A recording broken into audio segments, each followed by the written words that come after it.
Mishakiyepi, my very beloved relatives, the human family, so thankful we could all be here at Mother Earth Day 2023 at this very, very critical, important time in the unfolding of the beauty of our human family and all life upon this beloved Mother Earth and all life throughout this universe. So I'd like to give an opening prayer in great celebration of this wonderful circle that's come together to share those things we need to understand to transform this world into what all our sacred indigenous prophecies say will be a new global civilization based in justice for all living things, and particularly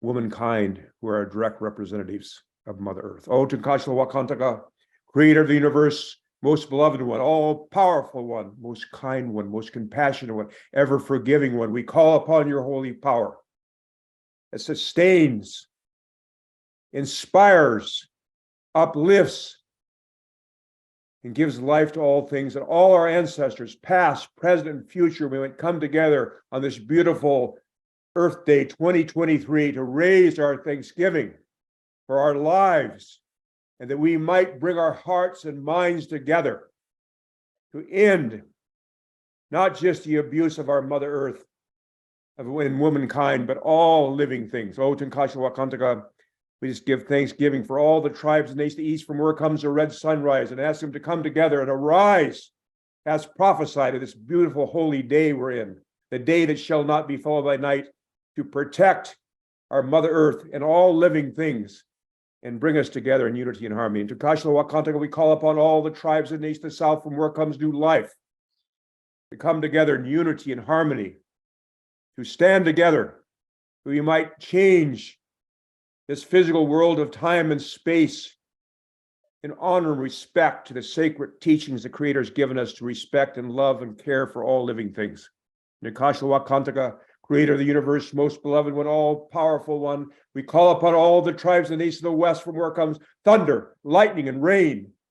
We ask that that lightning and thunder and rain might awaken our hearts and minds and free us from all attachments that cause us to harm any living thing, especially all our mother children that give us life, the mineral, the plant, the animal, human, all living things, and those unseen, but are with us close to our closest vein.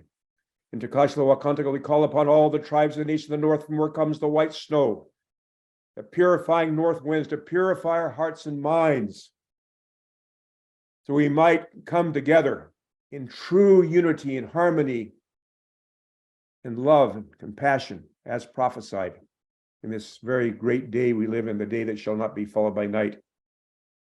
And that we might all unify from the four directions to stand together on Earth Day 2023, that the next year might be filled with many positive, wonderful accomplishments. And to Kashla Wakantaka, we give thanksgiving to Father Sky and all the masculine elements of life. At the same time, we ask forgiveness that these qualities that are defined differently in different cultures have brought us to this place where there's such great suffering. We ask humbly that we might step back so that those beautiful gifts of Mother Earth, of womankind, those qualities we need at this time so much, and when prophesied would lead this time in which we are, no matter what challenge we might have, leading to a new world in which all living things are respected and loved and cherished with kindness and compassion. And I want to close with, I believe, the foundation of this movement upon this Mother Earth to come back and to truly understand who we are. And that is the fundamental understanding of the prior unity and oneness of a human family in all life. And the hurt of one is a hurt of all. In the honor, the healing, the upliftment of one is the honor, healing, upliftment of all. Oh my God, unite the hearts of thy servants and reveal unto them thy great purpose. May they follow thy commandments and abide in thy law. Help them, O God, in their endeavor, and grant them strength to serve thee. O God, leave them not to themselves, but guide their steps, the light of knowledge, and cheer their hearts by thy love. Verily, thou art their helper in the Lord. Haulimi chante washtealo. And in our Dakota way, we conclude what we have to say with these words. Shunkmano he meyodo chinupasapa emedo haulimi chante washte, which means my names are Shunkmano and Chinupasapa, and I stand fully responsible before the Creator for my words and my actions. And I thank you again, my dear brother Mitchell, for this beautiful opportunity to pray with a sacred circle of relatives who are going to share with you what we need to do to fulfill the prophecies and to have truly peace on earth for all living things. Thank you.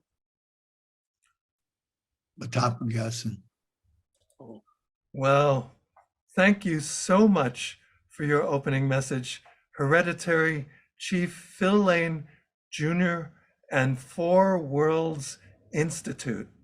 And welcome everyone to today's Earth Day celebration. My name is Rick Ulfik, and I'm the founder of We the World at we.net. I want to especially thank Mitchell J. Rabin, founder of A Better World Media.net, who is the primary producer of this broadcast, assisted by my dear friend Roland Marconi.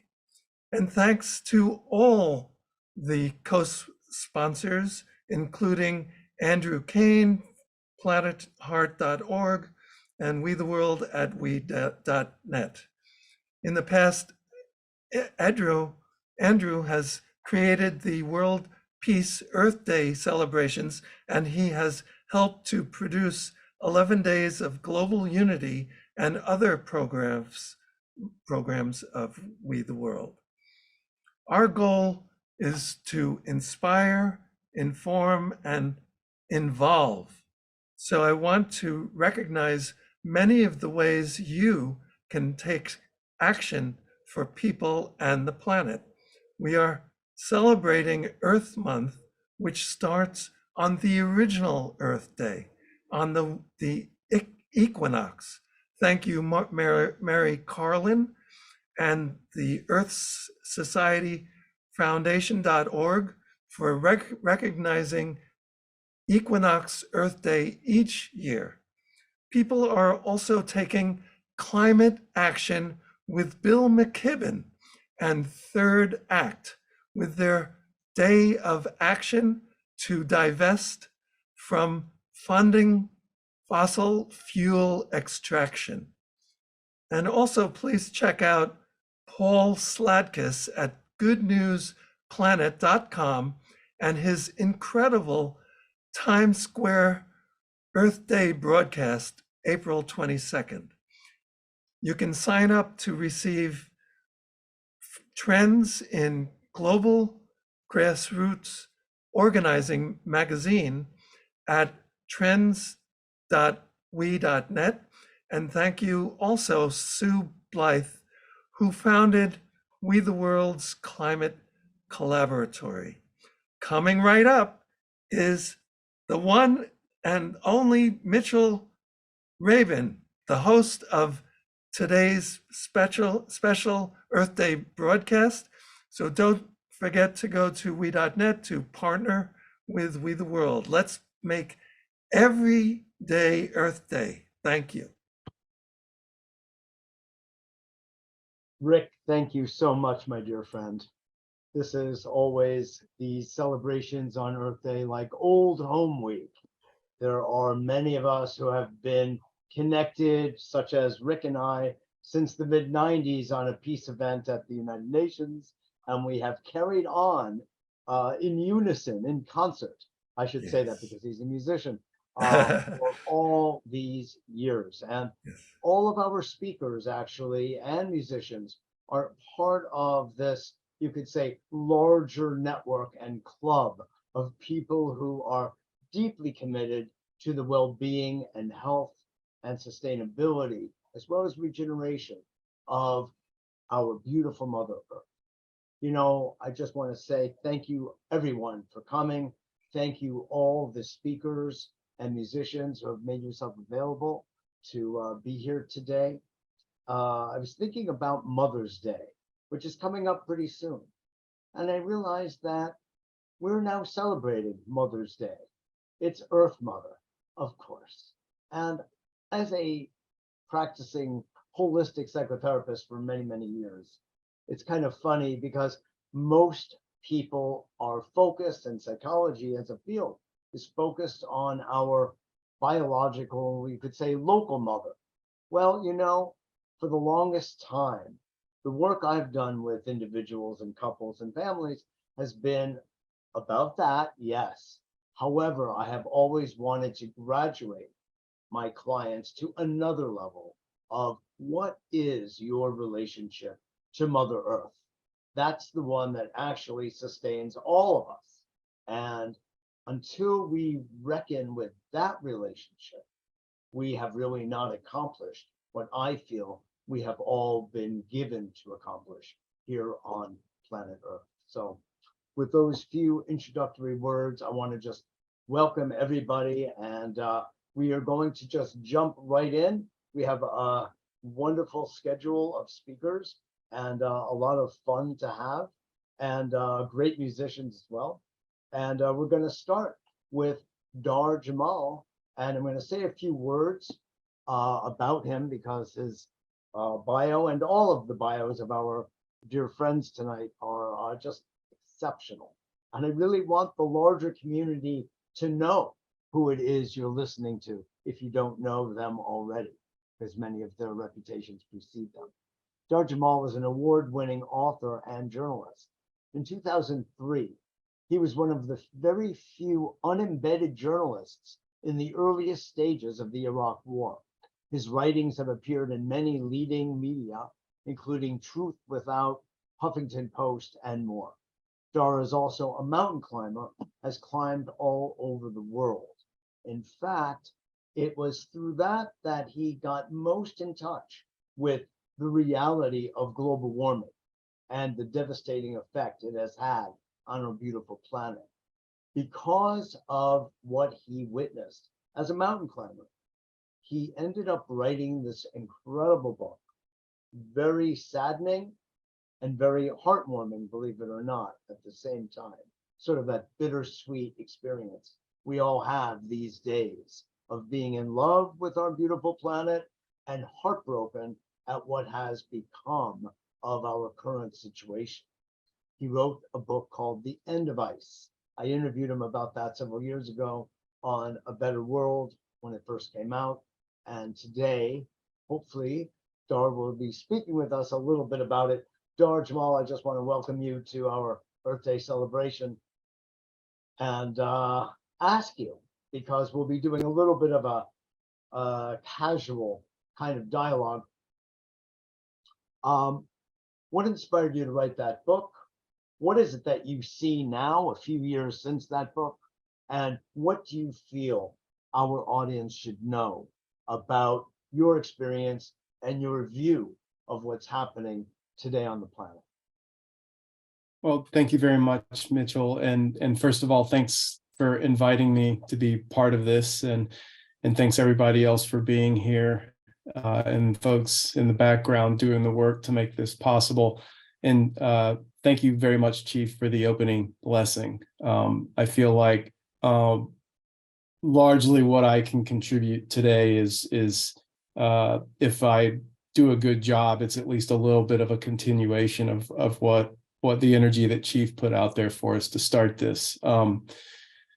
So to your question, the book, the climate book that I wrote was inspired exactly as you said. I was living in Alaska and watching these very, very dramatic changes happening to glaciers and places I was frequenting over the years, and just watching things change in very, very rapid fashion. And that was a major alarm bell for me. And really that's what led to my years and years later, it was, from when I first started seeing those changes, it was literally 20 years later that I started working on the climate book. And that was after about 10 years of climate reporting. And it really was born of having a deep love for these places that I was getting to go to, and the importance of those places to me, in watching them change and sometimes disappear completely in the case of glaciers and the ecosystems that rely on those. And so it was a book really born of ultimately love for the earth, but also frustration about what was happening, and trying to bring this into greater awareness of people of how dire the problem is and how dire the situation is that we are in, which I'm sure most people watching this are acutely aware of that at this point. And since the book came out, I was very worried when the book came out that maybe it was a bit too far, because I cited a whole lot of worst case scenarios. And that was intentional, because the worst case climate projections continue to be outpaced by observational reality. And so I would say now, as dramatic as the climate book was when it came out, it's you could even go further now based on what we've seen in just the last 4 years since it was published. Rather than getting into a lot of the climate impacts, beyond just saying things have accelerated, they continue to accelerate, and we are in the midst of radical changes, and it's still just getting started. The way I ended that book was, I was in a place of great despair, not knowing what to do, not knowing how to be, having all this information, not knowing what to do with it. And towards the end of the book is when I met a dear, dear friend of mine, Stan Rushworth, and he started sharing with me Indigenous stories. He's of Indigenous heritage, and those stories helped really set the ball rolling for basically a way that I would ultimately learn how to comport myself. And the first main thing he shared with me was the importance of listening. I was doing a lot of talking, I was doing a lot of writing and a lot of publishing, and I needed to just really hone in on my listening skills, and particularly to that of the earth. And one story I'm going to read, it's not long, but towards the end of the book, that I'd like to read, and it came from one of Stan's teachers, a man named Dr. Darrell Wilson, who was born into what's often called the Pitt River Nation today of Northeastern California. And Wilson told the story of Mis Misa, a small but powerful spirit that inhabits Akuyet, which is what white men call the white man named Mount Shasta. Mis Misa is a spirit force that balances the earth with the universe and the universe with the earth. Wilson said that Akuyet is, quote, the most necessary of all the mountains on earth, because Mis Misa keeps the earth the proper distance from the sun and keeps everything in its proper place when wonder and power stir everything. Stir the universe with a giant yet invisible canoe paddle. Mis Misa keeps the earth from wandering away from the rest of the universe. It maintains the proper seasons and the proper atmosphere for life to flourish as Earth changes seasons on its journey around the sun.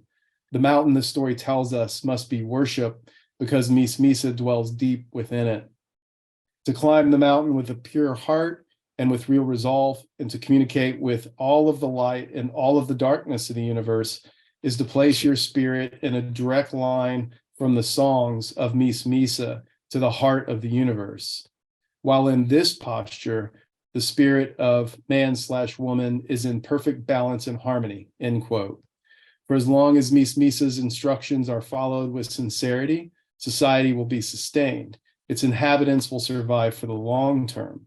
Quote, the most important of all the lessons, it is said, is to be so quiet in your being that you constantly hear the soft singing of Mies Misa, end quote. But the story also warns that by not listening to Mies Misa's song, the song will fade. Mies Misa will depart, and the earth and all the societies upon earth will be out of balance, and life therein vulnerable to extinction. And that story, to me, really underscored, again, the necessity and the deep importance of really, really deep listening to the earth. And that means listening to all things and all beings. And only by being that quiet and listening that intently was I really able to start kind of hearing and hear what in my heart, what I might need to do during this time, you know. And it came down to really, how am I going to comport myself? And I had to start learning how to, and I guess I share all this just to offer people, because I know there's a lot of despair out there, and to kind of offer as a tool something that really helped me. And it was really to find that way to comport myself. And I learned that, you know, in dominant Western culture, there's the idea of what are my rights? I have my rights, and I get upset if those aren't respected. But in a more indigenous perspective, I was taught is that we are born with two primary obligations: one, to be stewards of the earth and care for the earth, and two, to work in service to future generations of all species.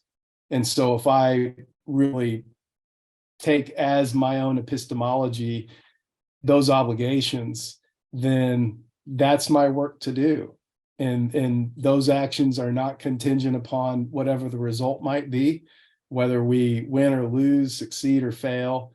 No matter what, those are my obligations, i.e., that is how I'm going to choose to comport myself during this time and going forward. And ultimately, it is in service to the planet and to all beings. And the other thing that I wanted to offer up, and I think this is really what I'll end my part of this presentation with, is Stan, who I mentioned earlier. He and I went on to co-edit a book called We Are the Middle of Forever. And in that book, we interviewed 20 different indigenous people from Turtle Island. And one of those people was an indigenous scholar from the United States named Kyle White. And he wrote magnificently about kinship. And I would just like to read some of his words as a way to end my offering to this presentation on this special day. Dr. White said, quote, and this is all his words: "If you look at reciprocity, trust, consent, transparency, privacy, or confidentiality, these are all what I call the qualities of relationships we have with each other. And they're a key aspect to what I would call a part of kinship. Kinship is a certain type of relationship that we all have with each other. No matter what society you live in, there's going to be some degree of kinship. It just might look different or be exercised differently, or it could even be lacking or particularly strong in some societies as opposed to others. But kinship refers to relationships of mutual responsibility, where we care for each other and we create bonds with each other that make it so that regardless of what the law says, and regardless of how severe a problem is, or regardless of what our rights are, we have an abiding sense that we need to care for others. We need to be responsible for each other. And that's not just confined to the human-to-human context, but depending on the culture, to all living beings and non-living entities and systems. So responsibility is a really important way of understanding kinship. Responsibility is a type of relationship. As we know, because we have a responsibility in relation to somebody else, that's a shared responsibility, but it's going to work. It's only going to work if each of us has a profound respect for reciprocity, for consent, for trust, for transparency, and for confidentiality. You can only really have a responsibility that's working and functioning if you have these qualities. Thank you. Oh, Dahr, so beautiful. I feel that we have at least two indigenous people here speaking at the very beginning of our Earth Day. In fact, we're all indigenous, yet the wisdom Chief Phil Lane spoke of and the heartfelt sentiment also came across just now in your sharing about your direct experience of Earth through what you expressed through your book and through these mentors of yours. So I just thank you so much for your sharing, your being here, sharing your heart and experience with us. It should also be said that the word kin and kinship is so important, and it goes back to at least Old German, Kinder, Kindergarten, children, mein Kinder. And yes, I have a touch of German in my background, but kin and ken, meaning this familiarity, this comfort, this place. It's virtually tribal in quality. And so I'm so glad that you touched on that, and so did your teacher, and brought that forward on a day like today, because it's when we feel this kind of sense of kinship with Mother Earth and with all of the two-leggeds and three-leggeds and four-leggeds and our own, that we can start to really take care of her instead of looking at a series of statistics. Not that they're not important, but it's really through the love that we have and the experience we have of all the creatures on the planet and the trees and the birds and the flowers that our hearts get touched, and we feel we need to be proper stewards and take care of her, just as a mother and a father take care of a child. Kinder. So with that, thank you again, Dahr Jamail. Such a beautiful gift. We're going to move on now to, well, just one of my dear friends and sisters, Kristin Hoffman, who wasn't able to be here with us in person, but she was recently out in Sedona for a conference of many of us are connected to an organization that organized something called the Holo Movement Conference in Sedona at the Evolutionary Leaders Circle. And Kristin was out there performing, and she sent us a clip of her performance, and we'll see that in a moment. I'm going to just read a little bit about who Kristin is, so y'all will have a greater depth and sense of her and her musicality. Kristin Hoffman is a Juilliard-trained singer, songwriter, musician with extraordinary artistic range. Her music has been heard on major record labels, film and television. She's performed throughout the world, collaborating with musical luminaries on projects ranging from individual albums to grand symphonic productions. A strong advocate for peace and ocean conservation, Kristin has appeared internationally at environmental concerts and conventions, TEDx in San Francisco, the Emoto Peace Project concert in Tokyo, the signing of the Fuji Declaration at Mount Fuji, the Royal Philharmonic Orchestra in London. It goes on and on. It would take too long to go into so many of the details. But right now, Roland, if you would please cue that up, and let's enjoy the music.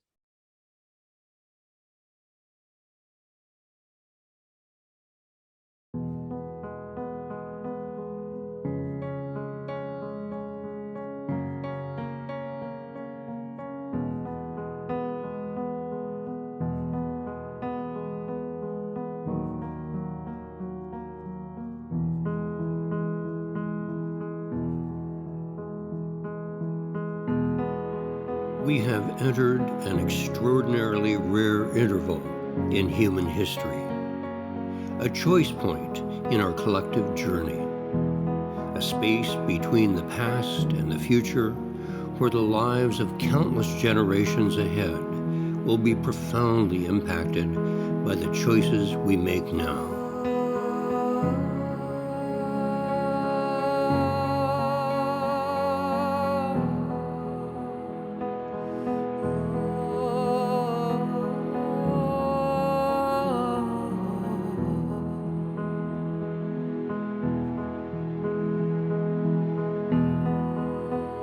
I believe it is both subtle and large, and something else so extraordinary that there's almost no name for it, because a new human species is ready to emerge.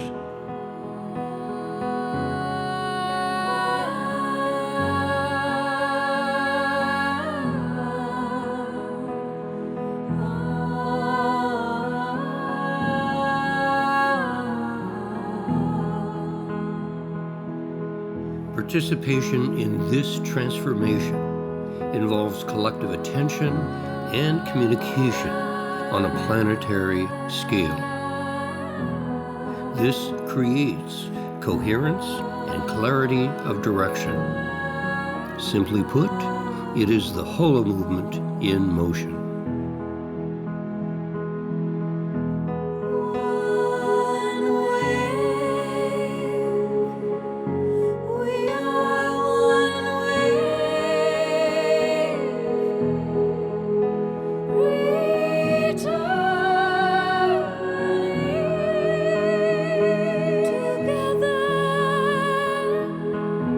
It is the great universal source itself, herself, ourselves. It says it is time to wake up now. It is time to do and be what you were born to do and be.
Ah,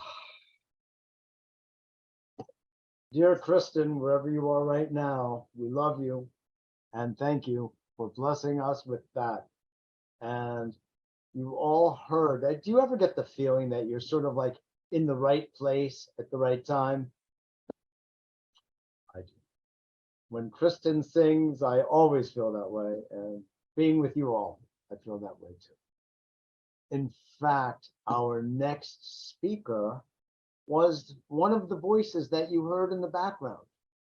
That's Duane Elgin, a dear friend.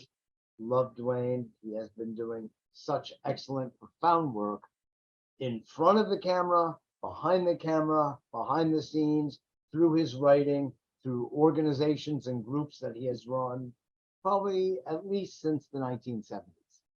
Duane Elgin is an internationally recognized speaker, author, and social visionary who looks beneath the surface and the turbulence of our times to explore the deeper trends that are transforming our world.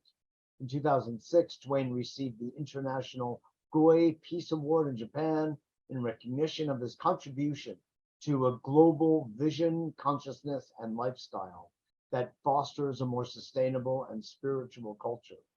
Duane is currently the co-director of the Choosing Earth Project, and that was the basis of my last interview of several with Duane. I can never get the feeling that I've interviewed him enough because it's like this endless well of knowledge, information, and wisdom.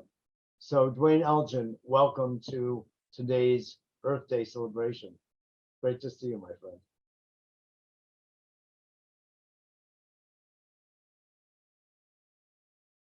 Sound, we don't want to miss a word. Here we go. There we go. Unmute As I myself. said, Good. welcome, my dear friend. Mitchell, yes. So good to be with you and to be preceded by these wonderful guests that you have. And I want to start there.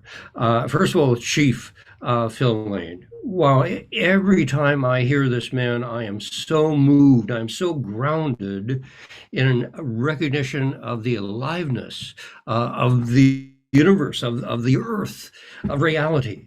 And he's calling that forth from us. And then Dahr with his powerful communications about the indigenous worldview and how the world is seen as a living system from the indigenous mindset. And I feel that what's happening right now in the world, we're being called from a dead to a living universe, if you will, from a dead to a living earth. And in a nutshell, if we think we're living in a place of essentially dead matter and empty space, we're going to exploit it. And that exploitive mindset is something that we've been carrying forth for the last 300 years or so here in the Western world. And if we're going to move as Chief Phil Lane said, as Dahr was spoken, we need to be co-responsible. We need to be in kinship with all of life. And if we're in kinship with it, we'll take care of it. We'll be in reverent regard for all of life.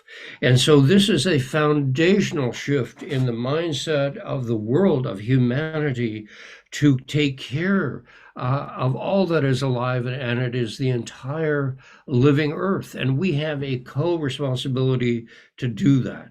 Now, how does that happen? And let me share with you briefly a question I've presented to audiences around the world. And I've often begun a talk by asking an audience a question. Surprising. What, you're going to ask us a question, not talk to us? Yes. And the question is a simple one. The question is this: if you look at the whole human family, and we're all in this together, if you look at the whole human family, what do we look like? Do we look like toddlers as you look at our behavior? Teenagers, adolescents? Are we behaving like adolescents?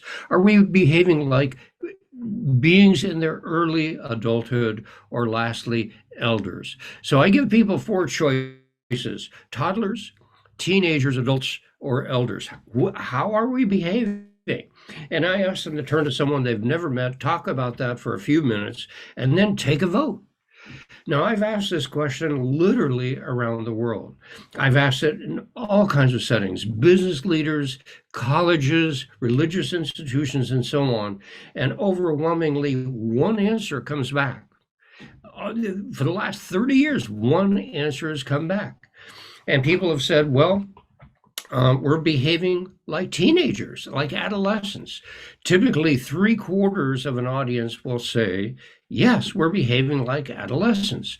And I say to them, hey, that's good news, because despite the behaviors of adolescents that tend to regard things as something to be exploited, the adult says, no, it is our job to be co-responsible, in kinship with the world, and to regard it in its wholeness, and not exploit it, but to care for it. And so if we are now in our adolescence as a species, it's just a small step towards our early adulthood and caring for the earth, caring for one another, caring for the well-being of all life, not just human life, but all life. So we can make the small step into our early adulthood and care for the well-being of the earth. It will begin to really acknowledge and see it as a living earth, a living system. That comes from our indigenous mindset. That's the heritage that we arrived here with, and it's only been in the last few hundred years that we've had this mindset that it is essentially dead matter, empty space to be exploited. Now we're in the process of return, a recovery, this deep original wisdom that we had, that it's all alive. And if it's alive, well, then care for it. Oh, so beautiful. You make me laugh because I thought we were somewhere between toddler and adolescent. So half right, half wrong. But no, that's a beautiful framing, Duane. And I think it's really important because it does help us take responsibility.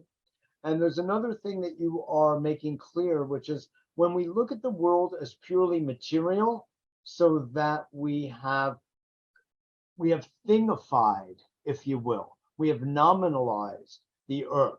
It's a thing that we can, as you said, for the last 300 years, and I would argue for much longer, can do things to and extract from. Yes. Distinct from the indigenous view and the heartfelt view, which is live with, harmonize with, love, steward.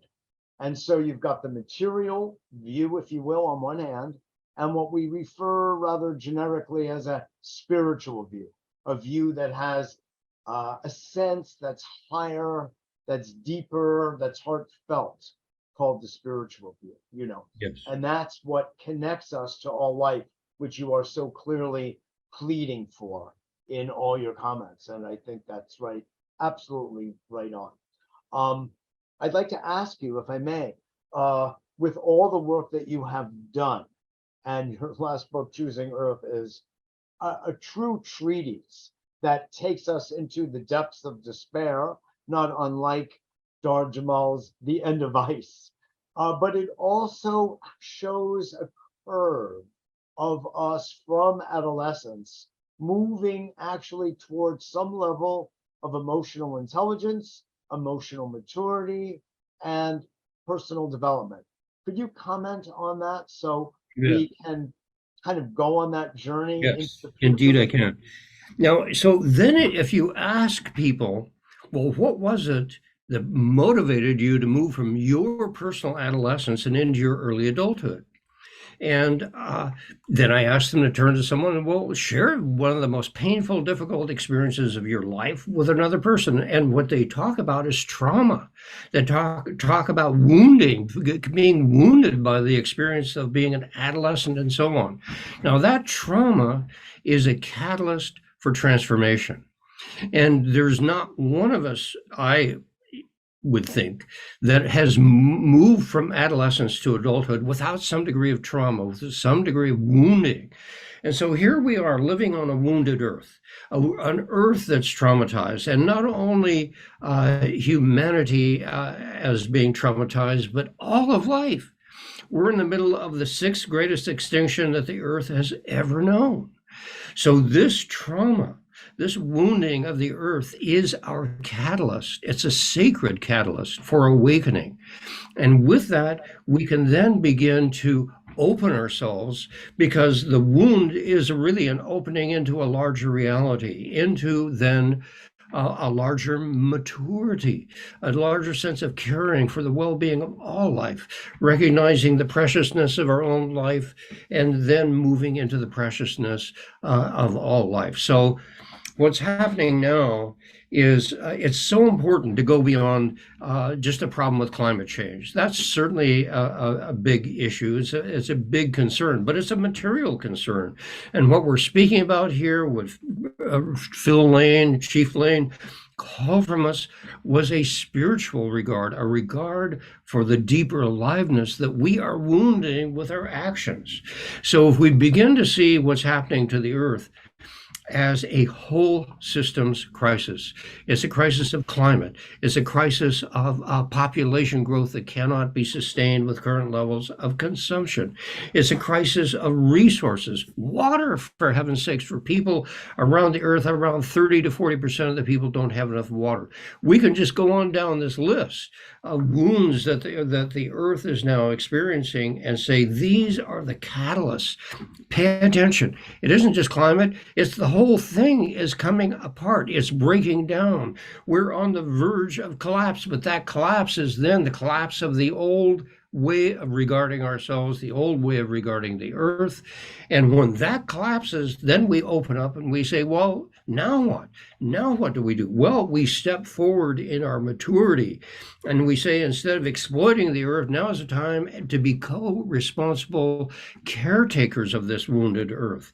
So, this is a very difficult time we're moving into right now, but the wounds are wounds of the spirit to awaken the soul of humanity, to move into a world of aliveness that we will then be soulfully drawn to care for. Yeah, so beautifully put. You know, on one hand, we just were discussing, Duane, the distinction between the material and the spiritual, and in what you're saying about woundedness brings me back to the Jungian psychology perspective of the role of archetype. And I say that in light of the idea of woundedness, because all healers archetypally have been wounded beings, and it's actually through that wound that they learn about healing. They learn about the material, if you will, technique of healing, but they learn about the empathy that's needed to be a healer because they have experienced their own wound. So it's very interesting because just as we said, material and spiritual, there's also the micro and the macro.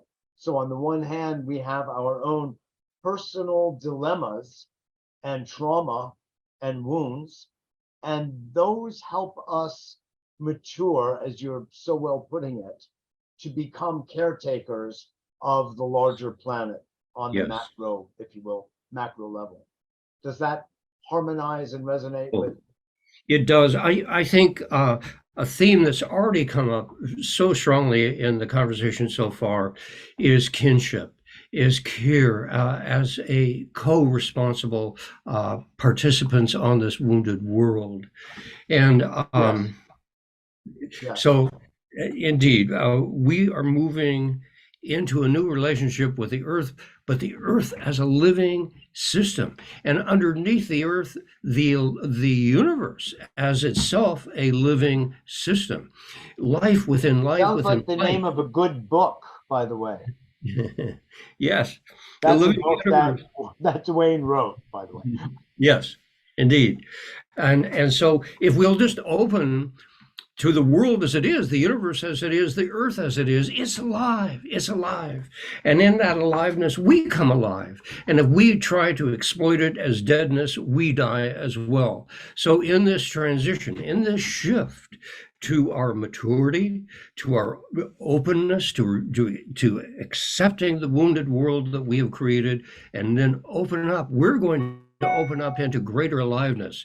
And instead of moving into a time of death and destruction and so on, those traumas are the traumas to catalyze our awakening into a higher maturity, a higher connection, a higher kinship with the well-being of all life. So beautifully put.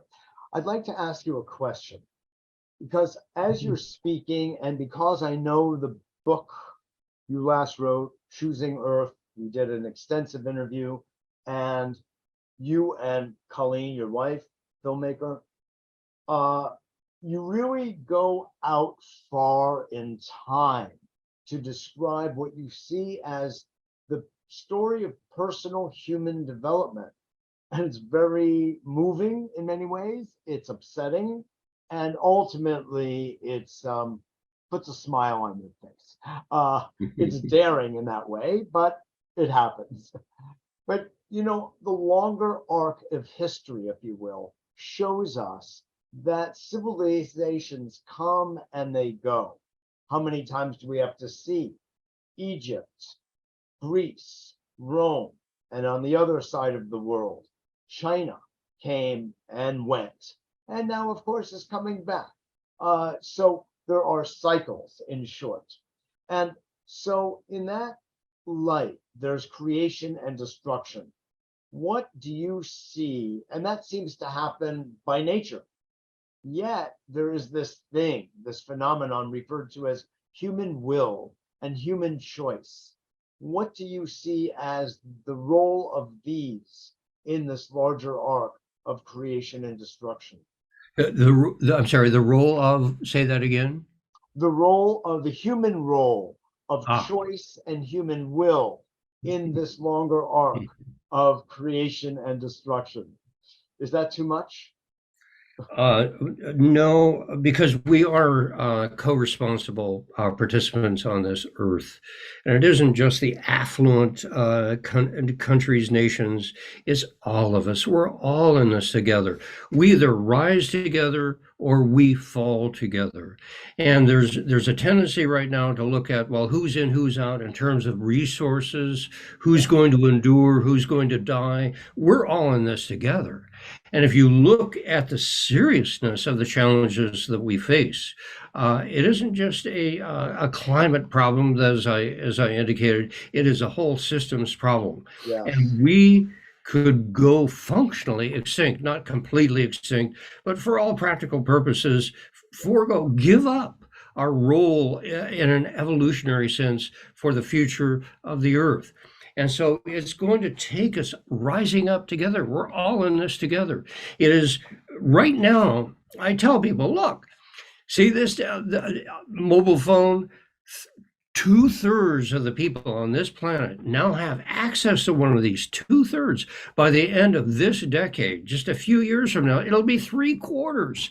And if there was ever a need to talk, it's now. We either talk together as a species, as a human family, or we fight. And we're fighting right now. We're going to be deepening into conflict. It's time to talk. It's time to we hold the future in our hands. So it isn't that we have to turn to some faraway billionaire, corporation, government, or whatever. It's us.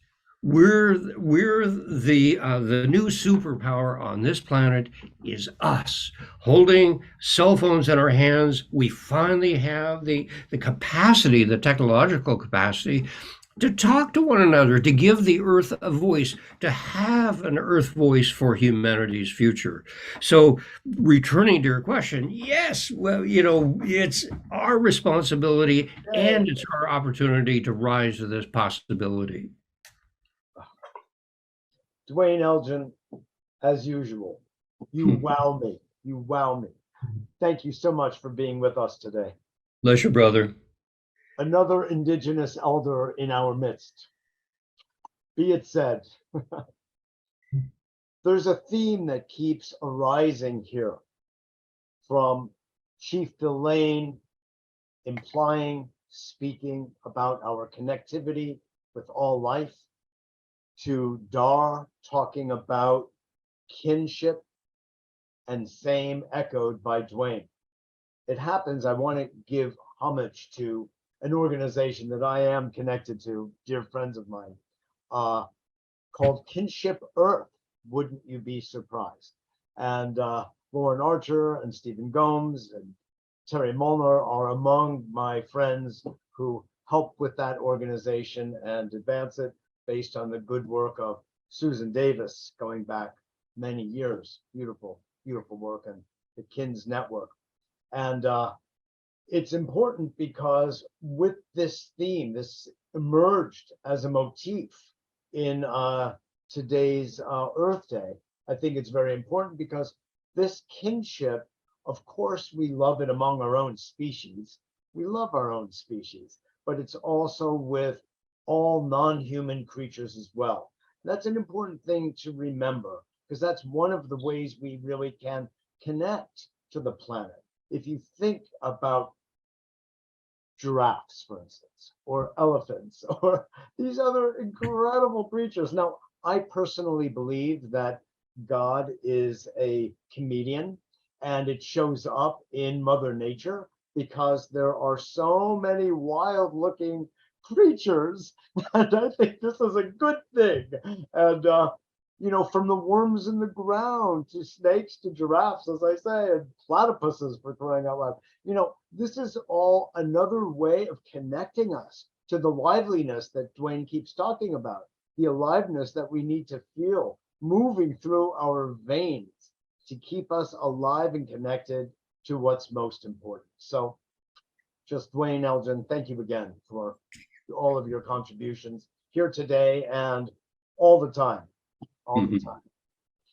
So with that said, we're going to move along now to another dear friend of many of us here on Earth Day, the speakers, musicians, and many of those of you who are watching from afar. And that is the dear Lynne Twist, who was going to be here among us, but sort of at the last minute, she got called. It's actually quite interesting. She got called to Texas. I don't think she minds my sharing this because it's all part of what we're doing in terms of human transformation. She and Van Jones, who wrote the foreword to her latest book, Living a Committed Life, got called to meet with oil executives in Texas. So she apologized for not being here in person, but we did a pre-record, which we're about to play. And it's interesting, of course, like, what is she doing? Going to invest in oil shares? I don't think so. I think she's going to be there in order to speak to these oil executives about being with the earth in another way, to graduate, if you will, sort of as Duane was talking about, from toddlers to adolescence to adulthood, as a way of earning a good profit. Nothing wrong with that, but it can be done in harmony with everything instead of in contradiction and perpendicular to harmony. So with that said, oh, well, actually, I want to say a few more words. So those of you who may not know her will, after this brief little bio. For more than 40 years, Lynne Twist has been a recognized global visionary committed to alleviating poverty, ending world hunger, and supporting social justice and environmental sustainability. From working with Mother Teresa in Calcutta to the refugee camps in Ethiopia and the threatened rainforests of the Amazon, as well as guiding the philanthropy of some of the world's wealthiest families. Lynne's on-the-ground work has brought her a deep understanding of people's relationship with money and, of course, themselves. In 1996, she and her husband, Bill, co-founded the Pachamama Alliance, a social nonprofit organization whose mission is to empower indigenous people of the Amazon to preserve their lands and culture and using insights gained from that work to educate and inspire individuals everywhere to bring forth a thriving, just, and sustainable world. She is also the founder of the Soul of Money Institute, coaching in the arenas of fundraising with integrity. I have taken her workshop, conscious philanthropy, strategic visioning, and having a healthy relationship with money. So that's one quick way of summing up Lynne Twist. There's so much more than that, and you'll get a little taste of her right now. I have invited back Lynne Twist, who has been a guest on the show actually a number of times, going back to her publication of the book, The Soul of Money, in 2008. So it's really a pleasure to have Lynne back. A few words about her, because she's got such an extraordinary background and ongoing career. She is, as many of you know, a global visionary and activist. She's been committed to creating a future that is environmentally sustainable, spiritually fulfilling, and socially just, which of course is the motto of Pachamama Alliance, which she co-founded, and along with the Soul of Money Institute. She has been working tirelessly across the world in over 50 countries, working with organizations, NGOs, companies to help inspire them to actually create a better world, to be involved, to be committed, and to work for something that's larger than herself. She is the author of a best-selling book, The Soul of Money, and most recently, this beautiful book with an introduction by Van Jones, Living a Committed Life. So with all of that, Lynne, welcome back to A Better World. A pleasure as always to have you. Thank you, Mitch. It's wonderful to be back. Thank you. So glad, so glad. So because we're also doubling, if you will, for this interview for A Better World and Earth Day coming up soon, I'd love to hear you talk about, if you would start with the Pachamama Alliance, because so much of what we do on Earth Day is to honor Mother Earth, Gaia, Pachamama, and to talk about the things that we can do to help reduce the carbon footprint and create a world of a restored Mother Nature, the way we kind of grew up with. So I'd love to hear what you have to say. Well, I'll just say that it's a pleasure to be on your show, and it's a pleasure to celebrate Earth Day 2023. I think this is I'm having this experience of 2023, and it may or may not be true for others, but I'm certainly finding it in my own life and in the path that I walk. There's a surge of power right now around really addressing seriously and authentically and powerfully and effectively the climate crisis. And there's no arguments anymore. There's no jockeying back and forth that used to be in the forefront.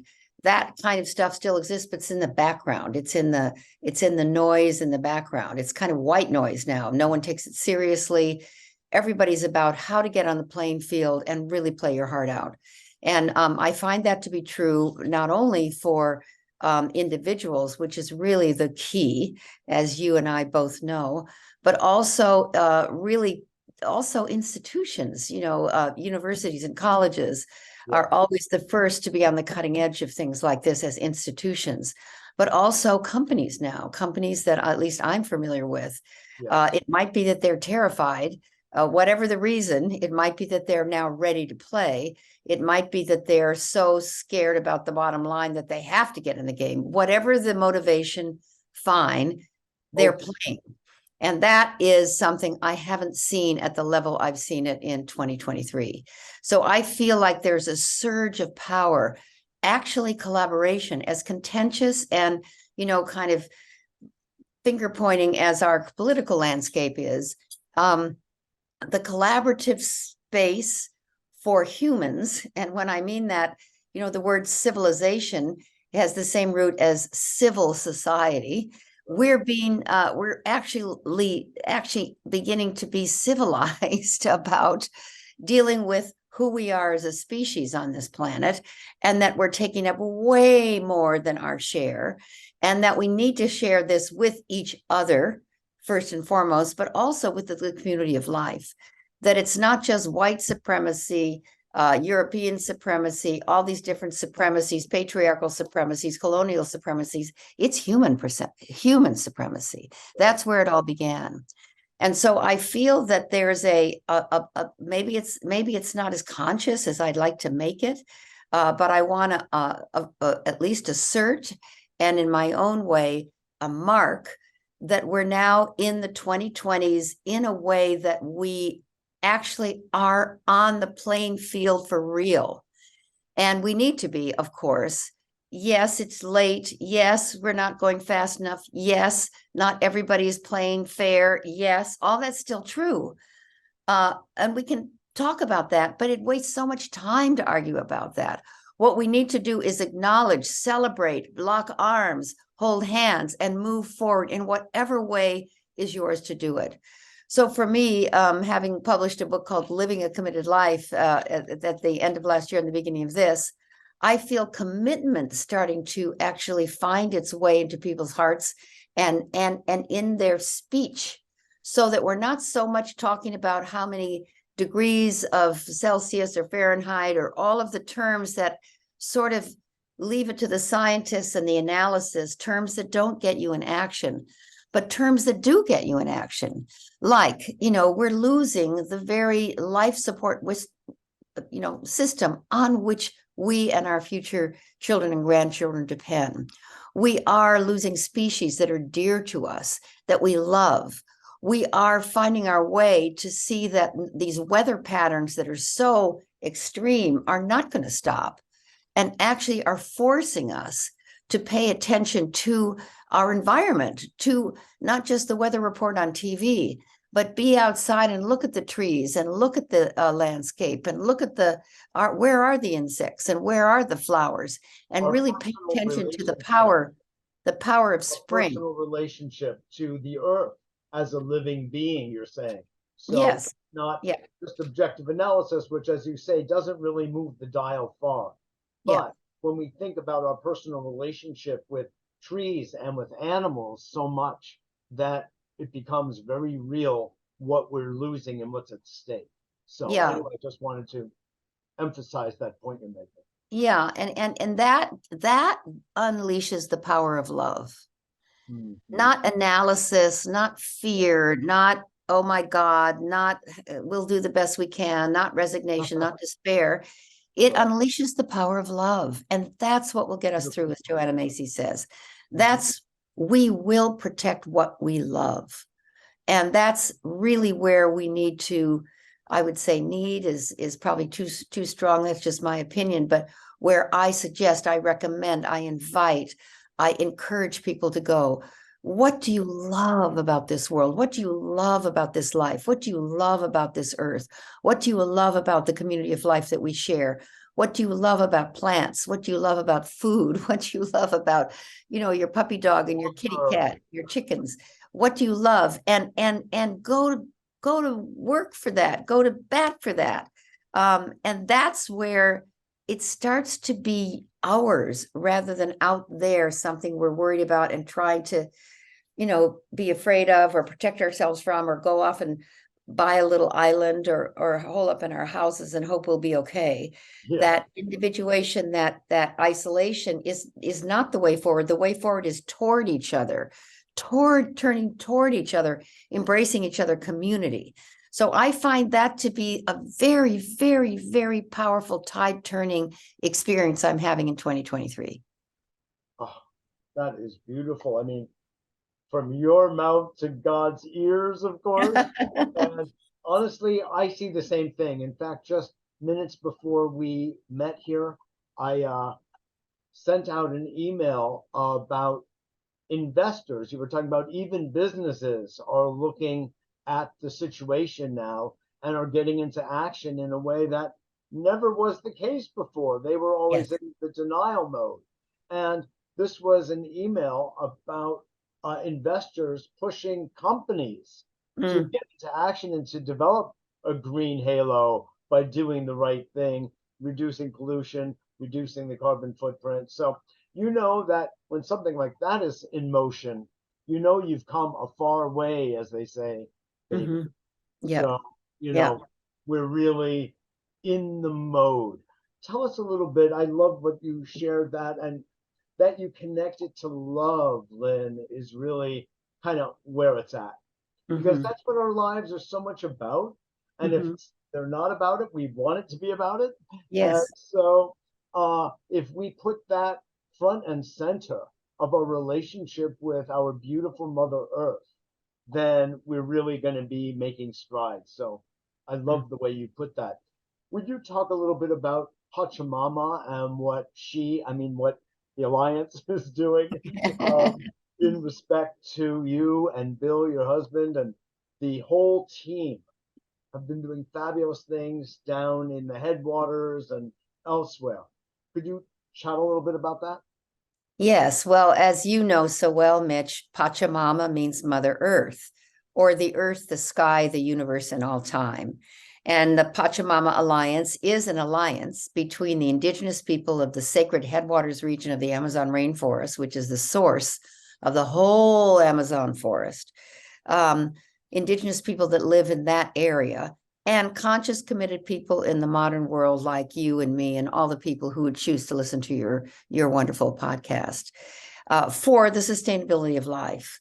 And so we have a two-pronged approach. We work with the indigenous people of the Amazon and empower them to protect their land, their culture, their way of life, not only for themselves, but for the future of life, which is where they're standing. And we empower people like you and me and all these listeners that are drawn to your show to build a better world, just like the name of your show, through understanding the role that we each have to play to wake up from the trance, to pierce through apathy and resignation, to get on the playing field and find our way to effective action. And to stay inspired and to keep generating the possibility and keep the opening open so that we walk a path from where we are now to ending the climate crisis, really ending it, not mitigating it, not adapting to it, not being afraid of it, not withdrawing from it, but actually going toward the crisis, realizing it is feedback from the mother, from the earth. It's very powerful, in some ways very harsh feedback, designed really or intended to have us wake up from the trance that we've been in for so long and become consistent and concomitant with our own humanity and the sustainability of life. So our programs, the Pachamama Alliance programs, all online, all free, all accessible, help each and every one of us to shift our mindset from unconscious habits and ways of being that are ultimately destructive to life to conscious practices that sustain, restore, and regenerate life. And that is exactly what's needed. Pachamama Alliance takes its lessons from the indigenous people quite seriously, that we really just change the way we see the world. It's not just what we say, what we do, but the way we see it all. And that's our work. And in the Ecuadorian and Peruvian Amazon, which is where the sacred headwaters are, we work with 30 nations, 30 indigenous nations, and 2 nationalities, Ecuador and Peru, to create a permanent protected area, about 88 million acres, where the Amazon rainforest begins and where it's sourced from, that primarily, not totally, but primarily is roadless and pristine and must stay that way. And that is a huge undertaking on our part. There isn't a place on earth that is in permanent protected status, but if there is, and when there is, not if, our goal is that it is this particular place, which resourced life after the Pleistocene era and can do it again. And then to awaken from the slumbering Armageddon, kind of trance we're in with consumerism and more of everything and just individuating and taking care of us, ourselves and our loved ones and keeping ourselves safe. Yeah. And breaking that open to realize there's no way we're going to make it if we behave that way with each other. It's an all hands on deck, hold hands, link arms, embrace each other, work together. This is a co-labor, collaboration with men, women, and all generations. We've never had so many generations working together in the history of the world and on the playing field. As you know from our event that you attended in New York, you know, people in the age group that I'm in, and what most people would be called the elders, you know, often are by my age, off in Florida or Palm Springs or Hawaii playing golf. Now, there are people doing that, and God bless them. But there's a whole lot of us who are not doing that. We are refiring rather than retiring. And Yes, we I are love walking alongside of the Gen Zs, the Gen Xs, the millennials, the middle-aged people. We are on the playing field with our wisdom, our experience, and our perseverance. And we will not stop commitment. until it turns around. Right. Yeah. Commitment, your commitment that doesn't stop. It That's continues right. to refire. I love that. Refiring instead of retiring. It's a beautiful play on words. And clearly, you and I have some of the same mentors, like Paul Hawken, when you were talking about not mitigating this thing called global warming, but rather reversing it. And to me, that is so empowering, Lynn. It Mhm, takes the whole game to another level. And mhm. because it changes the mind, talk Yes, about the purview of the indigenous people who yes. watch us Anglos make a mess of everything everywhere. And they just sit and watch and educate as best we will listen and carry on their traditions, truly with our help and with Pachamama's help a lot. And that's a very beautiful interaction. It is funny how everything comes full circle, right? Yes. Because it was they who were thought of by the white male European mindset Mm, as being the so-called primitive ones. What we mhm. really find is they are the primordial ones, the Yes. ones with the primordial knowledge of how Pachamama actually works. And when you get that distinction, we become students at their feet instead of just the other way around. Yeah, I absolutely. The dream, the vision of Pachamama Alliance is so beautiful. As you know, I have taught the classes and online and when we were all in person, you know, Yes.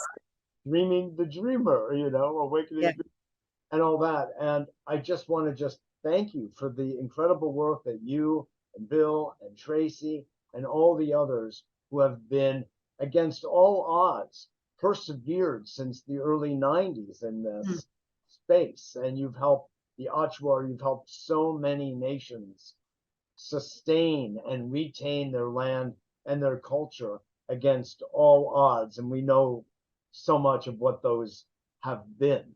Uh, mhm. Another point to make that I'd like to hear you speak of is because you're so tuned into mindset. And, you know, I think it's so important when we don't feel overwhelmed by a potential outcome. But, you know, as Paul Hawken also says, global warming is not necessarily happening to us, but for us. Yes. With that turn of phrase, we become empowered instead of helpless and hopeless. Could you Yes. talk a little bit about that? Well, the indigenous people of the Amazon and some of the indigenous people from the Andes say that the pandemic itself uh, is an announcement. And when they say that, they mean it to be not a punishment, but an ally for our species. To realize that one species of the millions of species on Earth, only one species got sick from the pandemic. Only one species was stopped dead in its track. Only one species had to go home to our shelter, to our hearts. Only one species had 3 years of having some, you know, forced contemplation about the way we were living. So in many ways, this time we're living in, even the pandemic, you could say is happening for us and not to us. And that's a way to hold it. No one can prove that, but I believe it with all my heart, because why not? That gives you power rather than you're powerless. That gives you agency rather than becoming a victim. And when you think about how global warming how the climate crisis, how species extinction, how all of these problems that we face occurred, they came from one species and one species only, and that's the human species. And we're not bad and wrong. We should not be abolished from the earth. We're not flawed, actually, as a species. We teach this in the symposium. Mhm. We're badly, badly mistaken. In other words, we're off course. You know, when a plane is going from San Francisco to New York, it has a flight plan. It could go, you know, on a straight line, but it doesn't do that. It has a flight plan, but it actually goes around the weather and it learns over here, no, it needs to go this way because of the winds. Oh, no, it needs to be at a lower altitude than was in the flight plan. Oh, then it needs to be a little bit higher because of this hurricane that's coming over here. And eventually it gets to New York, but it actually adapts and changes according to what shows up. And in many ways, we as a human family, you know, all of us are good in our hearts. All of us want a better world. There aren't people who don't want what your program is called, but they also get a little bit obfuscated by the bumps and the, you know, the boulders in the river. If it's not a highway, it's a river. And sometimes we have to go through rough waters, and sometimes we need to get stuck in an eddy, and sometimes it's calm and smooth and we need to paddle a little harder. So for me, we're on a journey that is not, we're not wrong and bad, we're mistaken. We took a wrong turn, a whole series of wrong turns. We misunderstood our role. We misunderstood our place in the community of life. And we caused all kinds of tragedies as a result of that for ourselves and for other species and for our mother. But we can course correct. That's what a pilot does. Oh, I'm going to course correct. I'm going to back on course, you know, and we can do that. And Can you in fact, imagine if they didn't? they'd be going off to, you know, landing in the North Pole instead of London. Bill. And we know we can do it. It's not that we can't do it. It's we can do it. So now it's all about we will do it, bringing into for the will to do it, the commitment to do it. That's why I wrote this book, Living a Committed Life, because once you make a commitment and take a stand, then all manner of things start to support you in fulfilling that commitment. It's like magic to take a stand. So I've taken a stand, and many others have, and you have, I know, not only for a better world, but to have the climate crisis be something that wakes us up, shakes us loose from habits and practices and systems and structures that are unhealthy, and puts us in a place where we're reinventing who we are as a human species, reinventing structures and systems so that we can and will have a sustainable future for all future generations and all life. So beautiful. So beautiful. Honestly, I was going to then ask you in closing, you know, your last words, but those words were so deep and so profound that I feel, you know, that was a message that our audience and our participants in the Earth Day event will so appreciate. So, Lynne Twist, I love you. Thank you. It's so great to have you back, and just keep up the beautiful work you're doing. You're inspiring people left, right, and sideways, and just so beautiful to be a friend of yours and to be sharing this path with you as we create a better world and overcome this climate crisis. And we will become better human beings because of it. We will. I believe it with all my heart. I stand for it. Self as well. Yeah. Right. Thank you, Mitch. Bless you. Bless you too. I hope you really did enjoy that as much as I did. Let me try this again. Nope, it's not working. There we go. There's a little bit of a disappearing act, but I'll just say it's called Living a Committed Life. That's her latest book. So, Lynne Twist, you understand why she's such a leader, a global leader as she is. So you see that there is a theme, a motif, starting really with Chief Lane today and moving into Jamail and Elgin and now Lynne Twist of love, of kinship, of friendship with all around us. And while we can always lay out the analytics and the logic and the statistics of how our temperature is going up, we're getting fevered, our society, our temperature globally is going up and endangering all life. It's true. And we have a bevy of scientists across the planet telling us about that.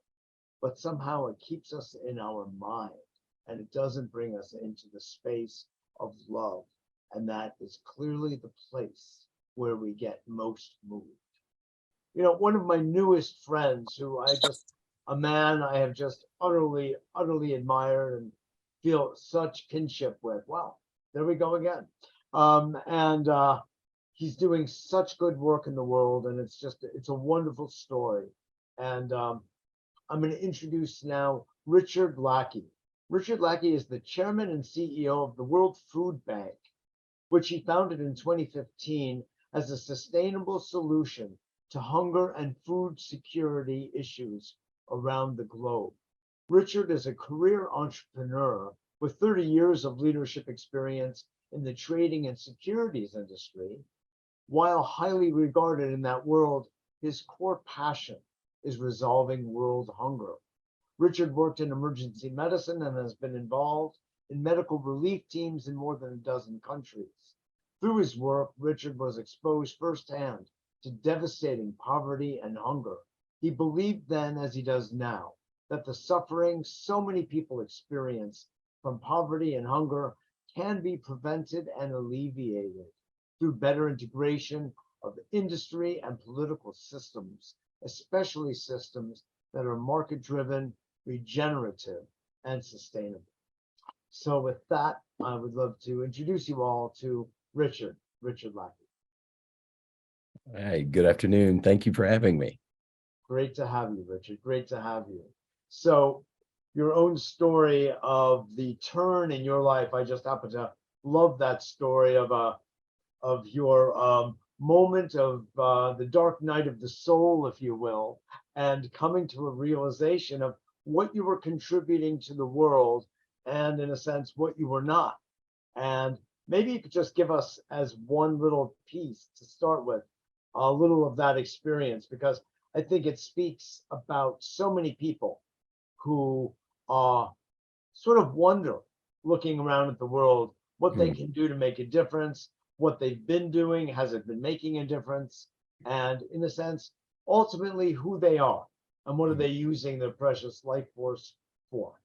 So. Well, thank you.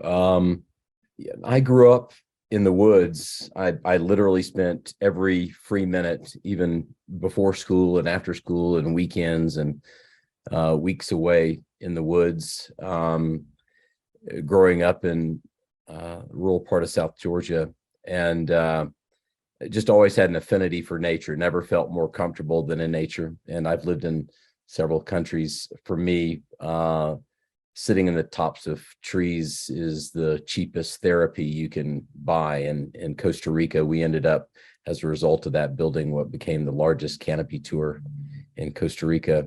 I think a lot of other people appreciate that natural space as well. But for me, having spent time in emergency medicine and working in places like Haiti, where we would do surgery on 6-year-old boys and women in their third trimester to remove portions of their distal colon because of the food that we had fed them, was frustrating, not because they had suffered from the disaster, but because they were eating MREs with 8,000 grams of sodium.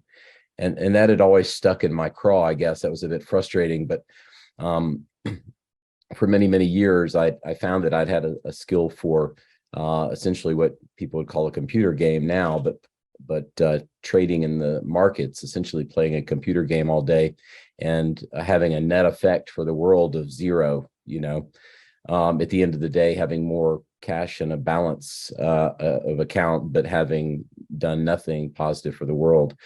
And I did a lot of things on the side. I taught and I did other stuff, but actually in my day-to-day work, there wasn't really any net benefit from that. And it was I was speaking, actually, ironically, at an investment conference in New Orleans, when a show came on, a news program came on, and a general came to speak, and I heard him say, "We have 7 days to save them." And when I looked up, it was in the aftermath of the hurricanes in the Philippines. And as we watched, you could tell that it was a cutaway because the video was fairly loose and not well done. They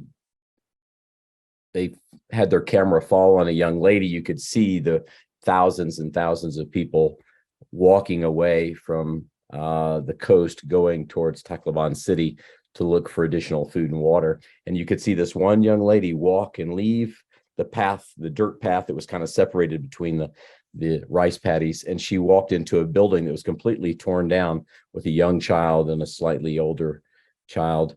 And she went in, and a few minutes later, and he was going that way. And then all of a sudden you saw her come out, but she just had the older child with her.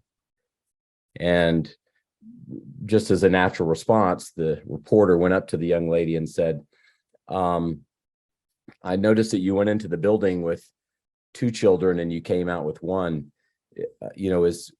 What's the reason for that?" And she said, "Well, the people they're now people coming back from Tacloban City, and they're telling us there's not enough food and water there, which we were expecting, and that there probably won't be for 10 days. And I only have a limited amount of food, so I had to pick 1 child to save." Sorry. For me, I just was stunned. I just couldn't believe that in a world today where I can go down the street and order 6 double cheeseburgers if I want it, that we don't have a plan for having food stored in strategic locations to take care of these kinds of disasters. It's not like they are going to quit happening. It's not like we don't have them all the time. And so for me, that was kind of a turning point. I said, we've got to do something about this. There's no reason in the world today that this has to happen. And my background in medicine and my background in finance, and actually my area of interest was in arbitrage, kind of drew me to inefficiencies in market systems that didn't work. So I started working on that in 2010. And in 2015, we launched, we did that in the US, and we built a network of stored food around the US, 40-foot containers with biodegradable cups, plates, forks, spoons, completed meals that were regionally specific, 80,000 meals with cook stoves and gel fuel and everything that you need. And as we started looking to go global, we realized that the challenges in Africa were not for a shortage of chicken parmesan or pasta primavera, but just for rice and beans. And so we started interviewing people in those emerging markets, developing markets, and found that the same thing would work there. Not only would it work, but we could solve a bigger problem, which was the volatility in pricing of the commodities in those countries, where the price would go through the floor and farmers would lose money because there was an excess of production. And then 3 months later, it would all have been absorbed or rotted, and the price would be back through the roof again, and manufacturers and distributors would not have enough supply. So as we started working on that, we realized that a lot of what they had, the reason it wasn't stored and the reason it wasn't sold and exported is because the technical term we would use in Georgia is that it was crappy. It was a really poor quality. It wasn't worth shipping anywhere, and it was such bad quality that it would rot quickly. And so as we did more and more research, we started training farmers. We realized that the problem really began with the soil. And for the past many years, our entire focus is now on the soil. Coming from a place where my study was in the enteric human system, the gut is a mix of bacteria and fungus and virus, and there's a balance that has to be maintained. If you give your child an antibiotic and you give it to them for several days in a row, you kill many of the good bacteria along with the bad bacteria, and you'll oftentimes have thrush, this white film that grows on the tongue. And that's because now the fungus is overgrowing in the body and it's out of balance. Well, the same thing happens in the soil. When we put chemicals on the soil, or we overload with one thing or the other, the balance is lost, and the nutrition in the soil and the capacity for growing strong plants is deterred. If we're able to do the way that Mother Earth originally created, God kind of put everything together in the soil that's needed. We focus on 30 or 35 nutrients when we do hydroponics and aquaponics and all that sort of thing. But the reality of it is there's about 850 nutrients that we know of that are in the soil. And that's the reason a tomato that I would grow in my vertical garden doesn't taste as good as the one that grows in the soil. The soil has everything. And so when we discovered that if we would focus on building good soils, not only would farmers grow more and better quality, they would grow more corn of better quality, they would make more money. We found that if they did it properly, that the nutrition standards would increase, the health of the people in the village would increase. So if you start with soil, you end up doing a number of things. One is you solve for hunger because you're feeding people by growing exponentially more than they ever grew before. When they have exponentially more product, they can sell much of it. And now you're solving for poverty and you're solving for nutrition. And so you end up solving for education and for better health and for the ability to put a roof on a house and floor a house and to solve for minor industry, to be able to produce flour and dried products and so on and so forth. So it all began with teaching people to build better soil. So beautiful. You are bringing forward another theme that I had in mind, along with love and the story you told of the mother coming out with one less child, which is all about the love that was pouring through your body at witnessing this tragedy right before your eyes. The other theme that I had in mind entering tonight's Earth Day event is the one of regeneration and the power of regeneration. And we find that just what you're saying, Richard, this idea of the biome, again, it's a micro macro. On the one hand, we've got our own personal gut and hopefully guts, and we have to take care of that and the bacterial balance, the flora and the fauna of our own biology. And when we do that, everything works well. There's an entire approach to medicine, which is based wholly on the microbiome and understanding the relationship of the biome to the brain. And that all these terrible degenerative diseases that are occurring in the brain, such as Alzheimer's, dementia of all sorts, is actually directly related to the microbiome. Absolutely. And you, in what you're saying, are pointing out the importance of the biome of the soil. So again, we've got the micro and the macro constantly interacting, interchanging with each other. And I so appreciate that. Oh, delighted. Thank you. Yeah. Wow, you just bring so much to the table, and I so appreciate your contribution here, because it's you're exemplifying the kind of change people can make, and they can integrate their knowledge from whatever field they may have been in to one that is truly in service to humanity. So, Well, thank Richard you. Lackey, thank you Oh, thank you. so much. Absolutely, for being I'm here. honored. Thank you.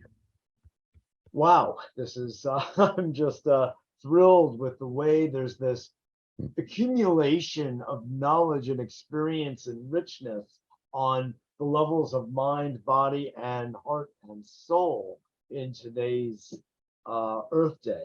I mean, every Earth Day has its own interesting qualities and je ne sais quoi, but this one is so like clear. The motifs are just emerging organically, if you will, from the soil and the soil of our hearts and minds. So thank you again, Richard Lackey. So now we're going to go for music again. This time, Premik Russell Tubbs, who isn't with us, so we won't have that kind of problem, who has been a guest of ours over the years. Andrew Kaen and I have invited him to be part of our our Earth Day events over and over again because he's so aligned, so attuned to what we're up to, and we're gonna play him right now. Again, I'm gonna give you a tiny introduction to his beautiful music. Premik has been making music since the 1970s with a wide range of different musicians, such as John McLaughlin and the Mahavishnu Orchestra, Jackson Brown, Santana, Jeff Beck, Jean-Luc Ponty, Wayne Shorter, and many, many more. In 1983, Premik joined Lonnie Liston Smith's band along with bass player Cecil B. And on April 17th, 2014, he was in a band for the Rainforest Fund Benefit Concert, including Sting and Lady Gaga, Bruno Mars, Elton John, Tina Turner, Bruce Springsteen, Paul Simon, James Taylor, Diane Ross, Stevie Wonder, Billy Joel, Meryl Streep. On it goes, on it goes. That's our dear friend Premik Russell Tubbs, who will, with all good luck, be playing for us in a moment. Namaste and greetings everyone on this very beautiful and very special Earth Day. I'm so happy to be once again a part of this very, very special offering, and thank you Mitchell and all your friends for this beautiful and soulful invitation. I'm actually taping this on April 12th because on the 21st, the actual broadcast of Earth Day, I'll be on a tour in Florida, so at that time we'll be with you in spirit. So I just wanted to contribute this little meditative musical offering in celebration of this very, very special day. I'd like to do a piece which I'll title A Greener Earth, and it's a combination of Tibetan bowl, flute with some musical improvisation, and a soulful backing track which I just created in the last couple of hours. So sit back, relax, breathe quietly and deeply, and let us go on this 7-minute journey together. Enjoy.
Thank you, Premik Russell Tubbs. His father was also a jazz great, actually, playing with John Coltrane and the like. So Premik's got it in his DNA. Just awesome. So, oh my God, we're just living the good life here together. As a group, we have people from really all over the world tuning in tonight. We're just so happy and honored to have you all paying attention and joining in with your spirit to what we're doing here to honor Mother Earth as a group, as a community of people who so deeply care about her fate, about our own, and working together to make a difference in the world. As you've heard, each one of our speakers is doing something so significant to advance the situation we need to of greening and harmonizing and watering and soiling and planting and all the things that we need to do as a group to make a difference in this world and reverse this phenomenon we refer to as global warming. It's not climate change, by the way. The climate is always changing. Paul Hawken, in an interview I did with him some years ago when his book Drawdown came out, corrected me on the air. It was fun. People are always correcting me at one moment or another. And this was an important one because he said, it's not climate change that we're issuing that is our issue. The climate is always changing.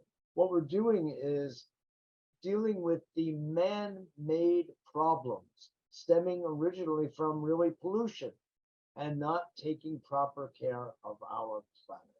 So on that note, I want to introduce our next speaker, John Schull, who is a biological psychologist, entrepreneur, human-computer interaction researcher, and digital community organizer. Wow, that's a lot of fun just to say.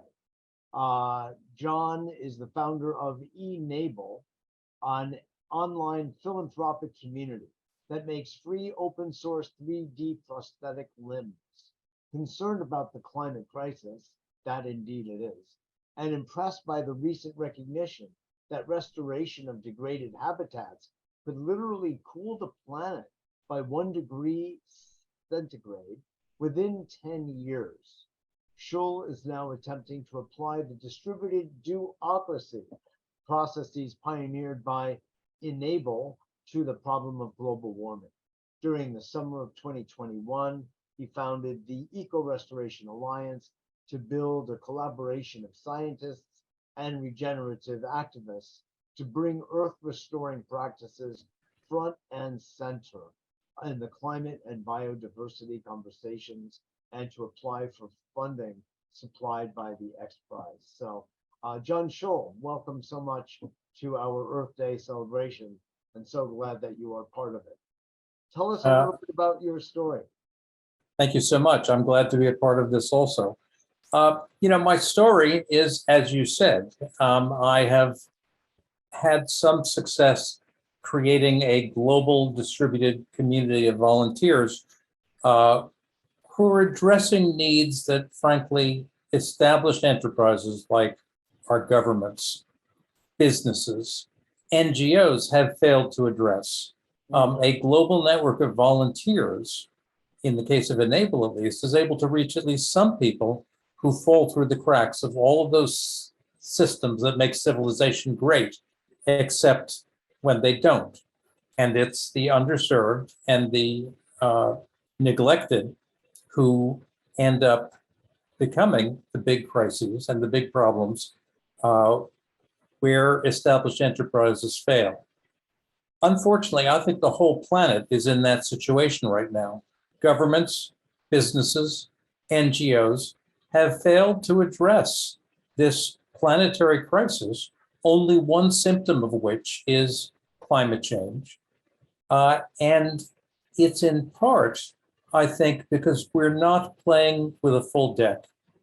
We're not playing with a full deck in part because those who hold the cards actually control what is dealt to us. But it seems to me that this session has really gotten me thinking about this whole question of agency and effective action as Lynne Wild and Richard Lackey have talked about before.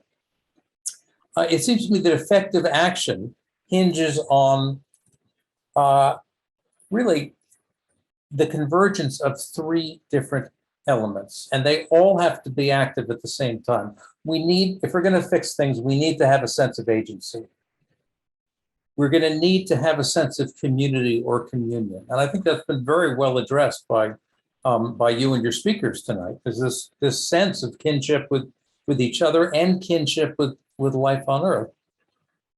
But effective action also means that we need to have a proper understanding of how things work. As a biologist, I'm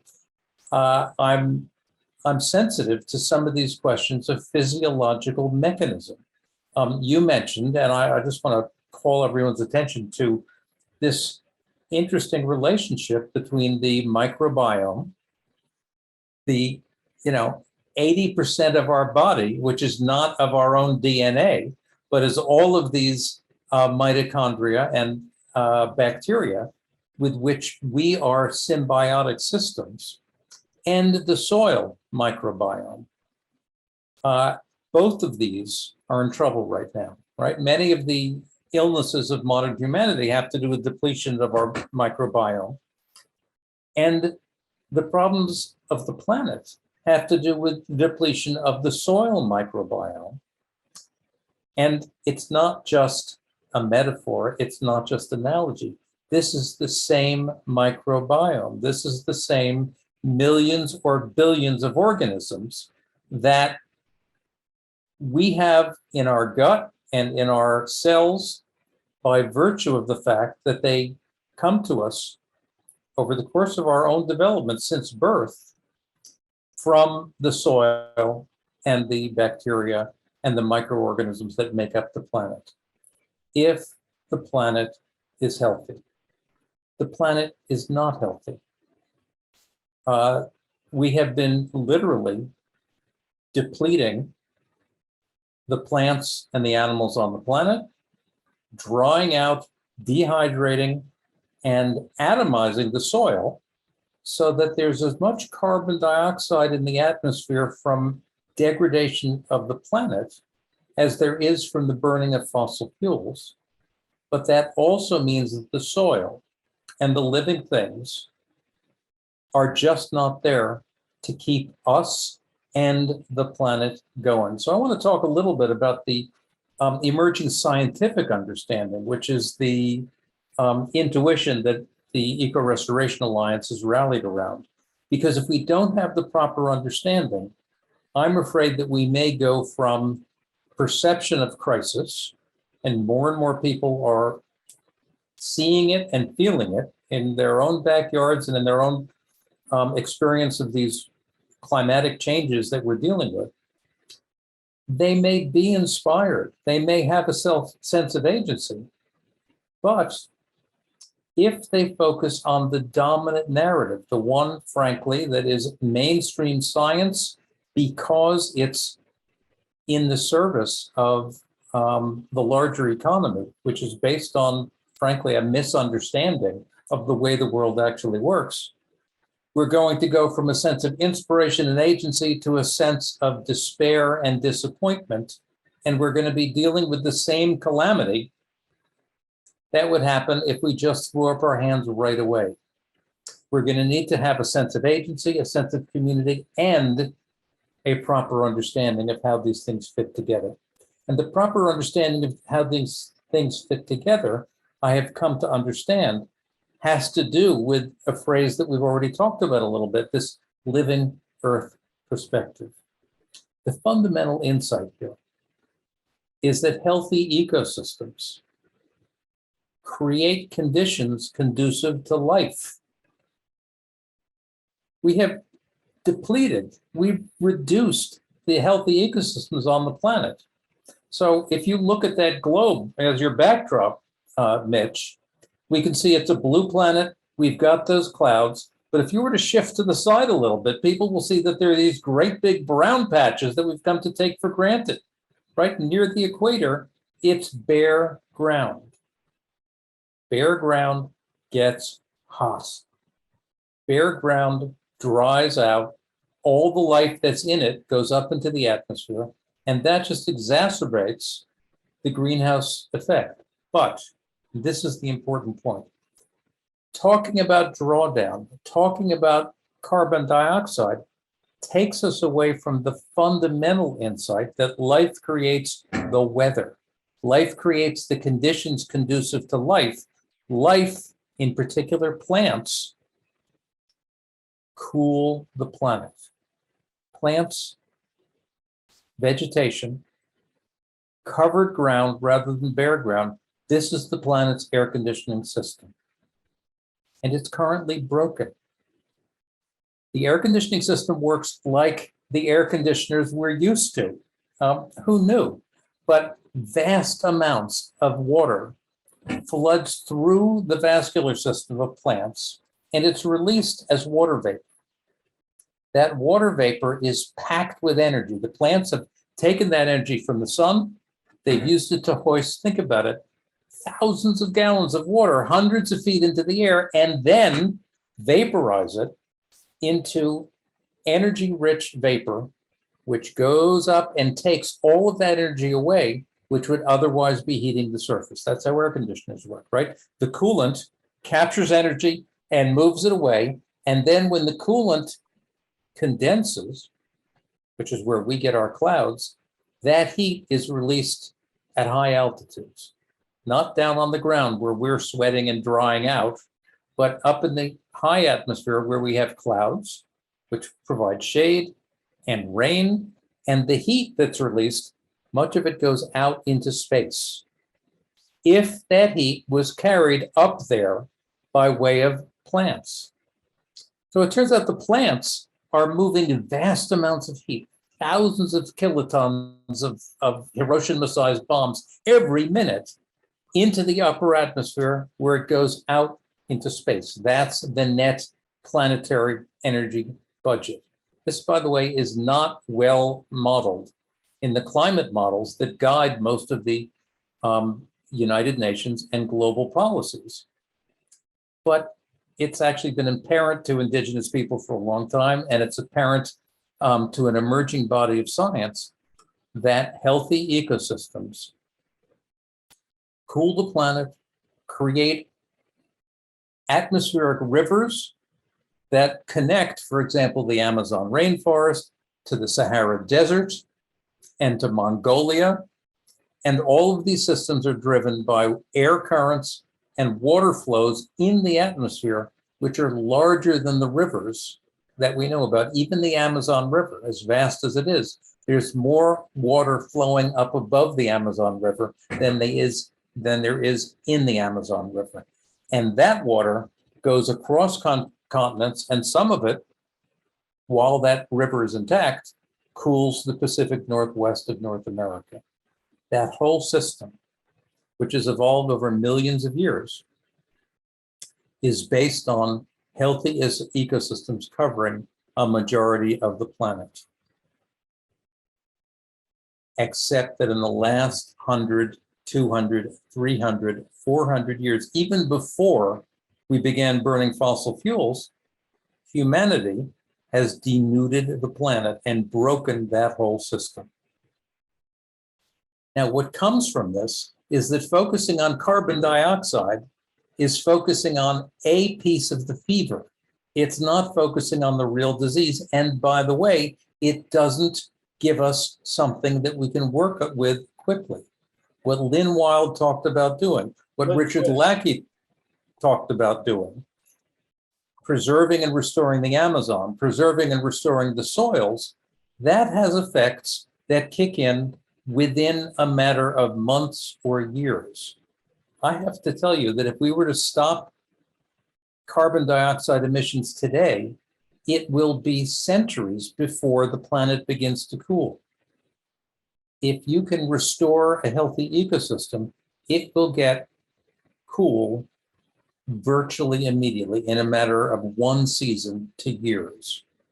Now that's good news because we know how to do that. People have learned and demonstrated that you can regreen the deserts. You can reestablish these water currents, watersheds, and atmospheric rivers by restoring healthy ecosystems. And the difference is like the difference between walking from a hot pavement into a cool forest. It's not rocket science. That's the good news. The bad news is that it's harder than rocket science because it's a big planet. The problem is that with this understanding, it's not that we just need to get a few titans of industry to stop spewing carbon into the atmosphere. We need to restore a significant fraction of the planet. If we do that, we address the root cause, and all of these crises that we deal with begin to be addressed. Not just climate change, but also food insecurity, also the depletion of the of biodiversity and our own microbiodiversity in our own bodies and underfoot. But it's a big planet. The only solution that I can see, that we can see, is that all of us need to take responsibility, because there are a lot of us now, for a piece of the dirt that we have access to. Most of us have backyards. Most of us have access to a little bit of land. Everyone all over the planet, virtually everyone, with the exception of some of our prosthetic recipients, they have feet. The feet are on the ground, and odds are, if they're human, the ground is paved or bare or depleted. We need to get almost everyone, almost everywhere, restoring bare and depleted ground with healthy, vibrant vegetation. And it turns out that animals, humans, even cattle, if they are managed either by the predators they evolved with or by the right practices, play a critical role in creating the conditions under which all of these living systems interact and produce the healthy systems that produce the conditions that have made the planet habitable and can make the planet habitable again. The lesson is simple. The moral is simple. We need to engage almost everyone, almost everywhere, in the restoration of healthy ecosystems wherever they be. We have 8 billion people. We have even more livestock. They're currently managed in such a way that they are stripping the planet bare and breaking the system. All those people, all of that livestock can be reconfigured in order to reestablish an old configuration, which a new twist is stewarded by humans working with nature. This understanding and this mechanism works pretty quickly. You know, you plant seeds, a bare, hot, dusty field becomes a moist, verdant, cooling environment within a year. We need to do that almost everywhere, almost immediately. And so, by the way, I will say that one of my pet projects is something called the Big Map to Save the Future. If you go to bigmapstosavethefuture.net, you'll see something that looks like Google Earth. There are pins all over it, and those people and those places are eco-restoration success stories. It's a big planet. We need to cover the planet with eco-restoration success stories, and we need to tell not just ourselves, but everyone we know that they need to focus on that. It will bring down the carbon, which is important, but more importantly is it will bring down the temperature, it will preserve and restore life, and it will preserve and restore the conditions which make the planet habitable. That's my story, and I'm sticking to it. Schull, oh boy. You know, we had some problem with music earlier, but you have just brought music to my ears. You know, This is so on point, all that you've said. And as I said earlier, regeneration, I came into tonight with having that in mind as one of our, along with love, which is really aligned idea. And you have just put the icing on the proverbial eco cake. So I really, really appreciate it. You brought forward a number of very important points. And it's really been one of the things that has brought us together in the past many months is an alignment around this idea. And the idea of restoring habitats, of creating green, fertile land from deserts. The whole idea of desertification does not have to be the case.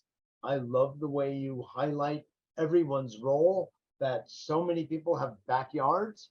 And I too, this is the way I see it as well. So I so appreciate your saying it, because everyone is always asking, what can I do?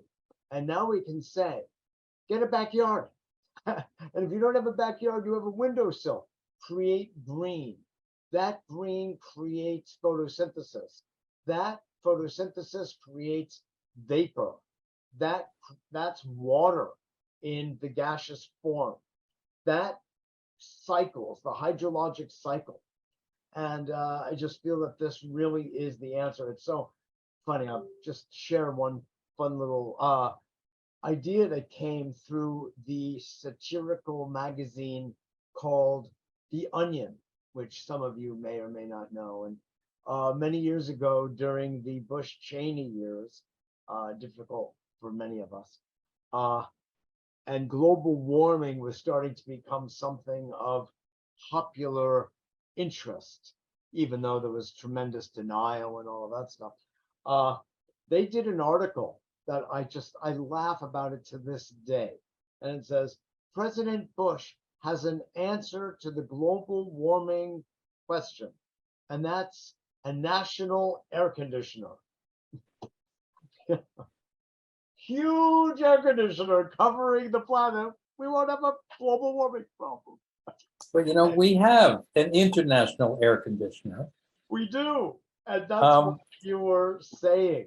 That's right, but it needs mending. Can I make one other point? I just want to point out that the very word green, yes, like this notion of greenhouse gases, can be a little bit misleading.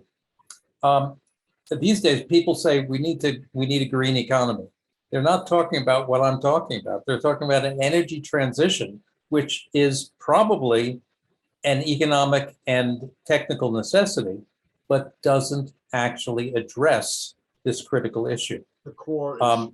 Secondly, people look at their lawns, and that's a lot of green. But the truth is, lawns, which is the largest crop in North America, grass, yes, is a mono-species desert of thin vegetation that doesn't do what a real ecosystem does.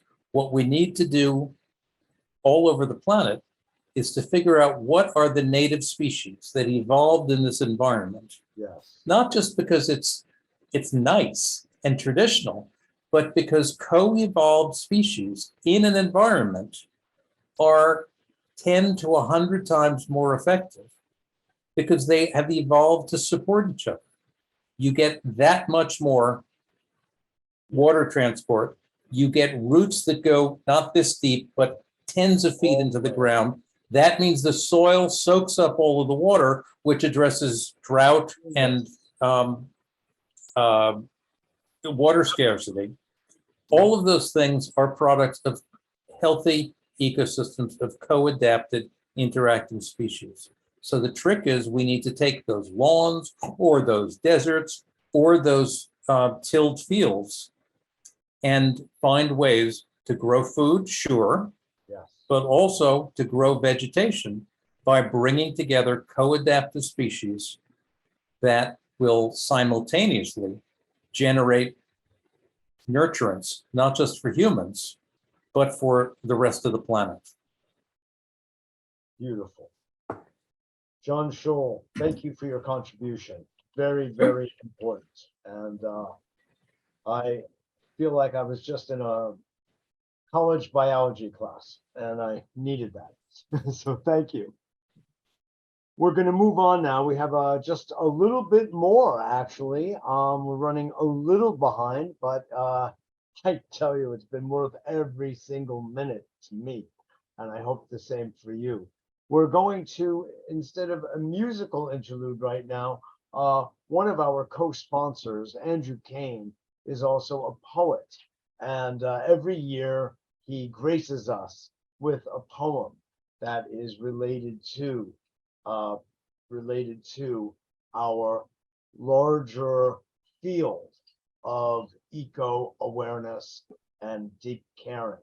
So Andrew has also been leading or producing the Earth Day events with me for many, many years, and was very much the lead for many years, and invited me to work with him. And I've been doing that for 10 or 15 years. I can't even remember anymore.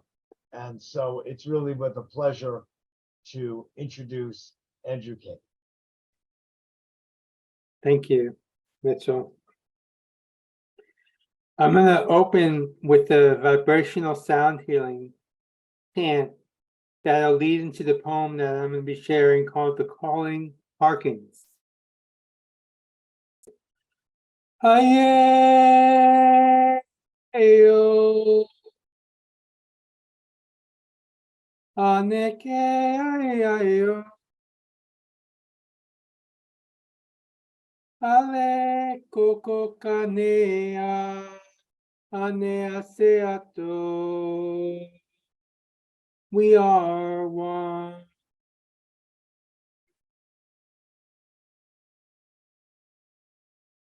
Feed the cries of hope across the great divide, from oceans to the sea, from the sea to the hills, from the hills to the mountains, from the mountains to the trees, from the trees to the grass, from the grass to the flowers, from flowers to the touch of humankind.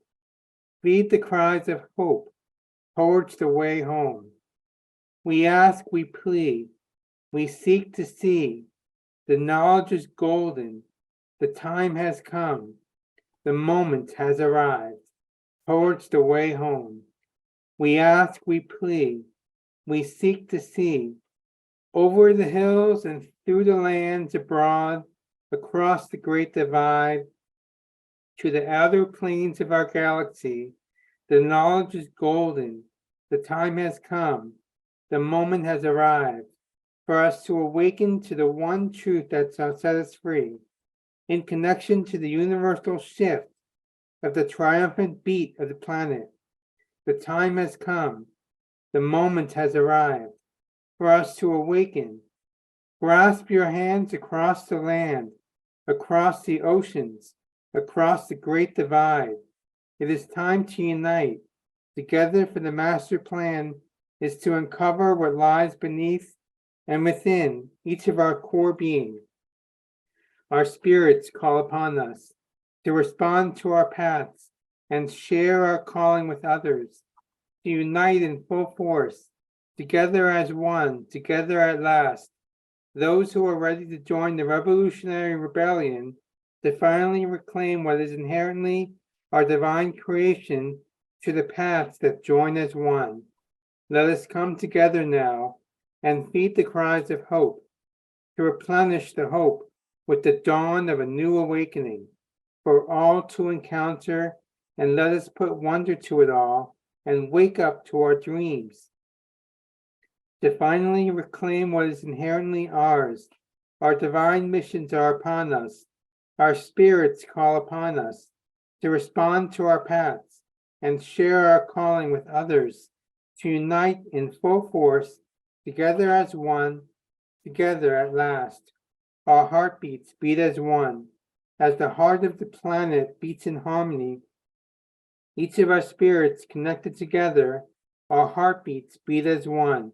And the time has come for us to truly gather together and feed the cries of hope, turning our cries to joy. Rejuvenation of our inner child awaits us, turning our cries to joy. Let us all join hands in spirit, in dance, in harmony, in peace, in love, and in play. May peace prevail on earth. May peace prevail on earth. Amen. Happy Earth Day. Andrew Kaen, thank you so much, my friend, for sharing your heart with us.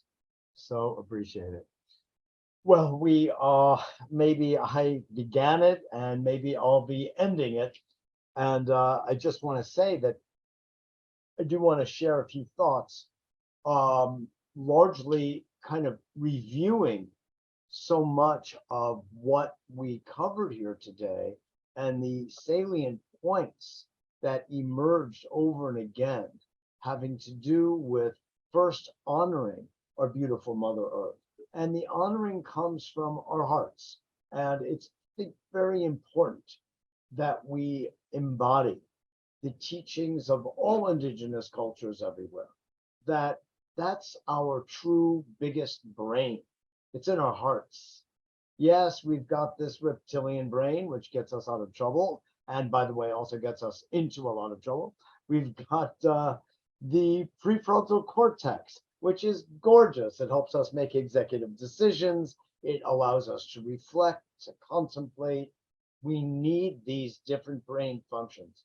We have the gut, actually, which has been a focal point of tonight's Earth Day, which I think is very important. Our microbiome, as several of our guest speakers have discussed, and myself. And we've got the heart, right smack in the middle of our entire being. And of course, it's part of indigenous wisdom to think with the heart. Do as your heart bid thee. It's truly our heart which actually reaches out and radiates very far out and connects us to all life forms. And I think that's been the heart of today's Earth Day, is largely connecting through love, through respect, through honoring each other and the planet herself. All of her wonderful creatures, all of the beautiful plants, flowers, trees, and as John Schull was showing us, that not only are they beautiful and biodiverse and colorful and fun and funny, as I tried to point out, but also they give us that connection we need to want to take care of. As Lynne Twist so beautifully put it, when we love someone, we love something, we want to take care of it. And that, I think, is one of the most important points that came through there. Another very, very important point came toward the last few speakers, Richard Lackey and John Schull, about the importance of water. Now, one of the things that I have come to understand through the work of an Australian microbiologist, Walter Haney, and I believe that John was implying his work in implicating it, in some of what he said, is that our focus needs to be not on the carbon dioxide in the air, because that's too airy, but on water and earth, water and soil. And the way these two mix together is something he calls the geosponge. And that geosponge, which by the way costs nothing, it's soil, it's the earth herself, and water. We don't have to build these multi-million-dollar carbon capturing machines like we have in Iceland. We would need 100,000 of those across the world at the cost of multi-millions to capture the air. For only more to be spewed into the air? It's not an answer, but it's part of a large corporate industrial complex, frankly, that is sort of dominating the space. And I think we need to be sensitive to these things. Where I come from, I would like to see anything and everything do what it can to bring us back to homeostasis. Yet, wouldn't you know it, the simplest of the simple is what actually brings us to the space of reversing global warming, reversing the trend toward heat, reversing the trend toward desertification. I studied many years ago in the early 90s and interviewed a fellow named Dan Winter. And I remember one of the things he said in the interview was that deserts are a place of interesting, relative to everything we've been talking about, an absence of love. And water, of course, is always esoterically and spiritually and symbolically related to love. So I thought about that. Isn't that interesting? You mean if there's more love, Dan, than in a place that we call a desert, there could then be more love, and that would bring more water, which would bring more green? Well, as you can see, all of these are connected. And if we do bring more water and mix it with the earth in certain simple ways, then we can start to move away from desertification. We can move toward greater food security because of things like permaculture and the like, and grow more food, and everyone can prosper. And how does that sound? Not bad, right? So anyway, these were some of the thoughts I wanted to share. I also want to just bring up another point that I did mention in my interview with Lynne Twist, which is something that Paul Hawken, who I've been a fan of for so long, and he's been a real inspiration to me in many points along the way. And that is that this thing we call global warming is actually not just happening to us. That makes us a victim.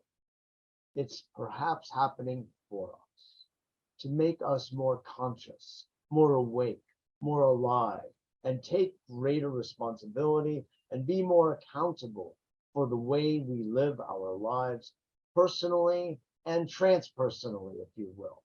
Personally, micro and macro, the way we show up in the world. So these are some of the thoughts I wanted to share with you all on this beautiful 2023 Earth Day. And in closing, before we utterly complete, I want to bring forward a dear friend of mine, Scott Katamas, who has founded the Global Peace Tribe and will be co-hosting. He'll be sharing with us a few words about that right now, this event on his great network tomorrow night. So you don't get it once, you can get it twice. Scott, please join me here. Great. Hey, well, first of all, thank you, Mitchell, and thank you, everybody, for a terrific show. I've been watching, taking notes, and I really appreciated all the wisdom. Of course, saw some old friends with Chief Phil Lane and Lynne Twist, but also wonderful to meet new friends. I had not previously heard Stephen Gomes, George Jamail, or Richard Lackey. Appreciated Andrew Kaen's poetry. Andrew was just at our Global Peace Tribe retreat. And so tomorrow, and if you make me a co-host, I can screen share real quickly the poster. Sure. Roland. I'm not even a host. Oh my gosh, Roland! I'm just visiting. Yeah, there we go. Thanks a lot. Roland, if you could do that. Great. So for those of you watching, every Saturday night, for the last 3+ years, we've been doing Global Peace Tribe shows. And of course, tomorrow night is our annual Earth Day show. And I was so impressed with what Mitchell had put together. I said, hey, buddy, let's work together. And so we are going to show the highlights of Mitchell's show from today.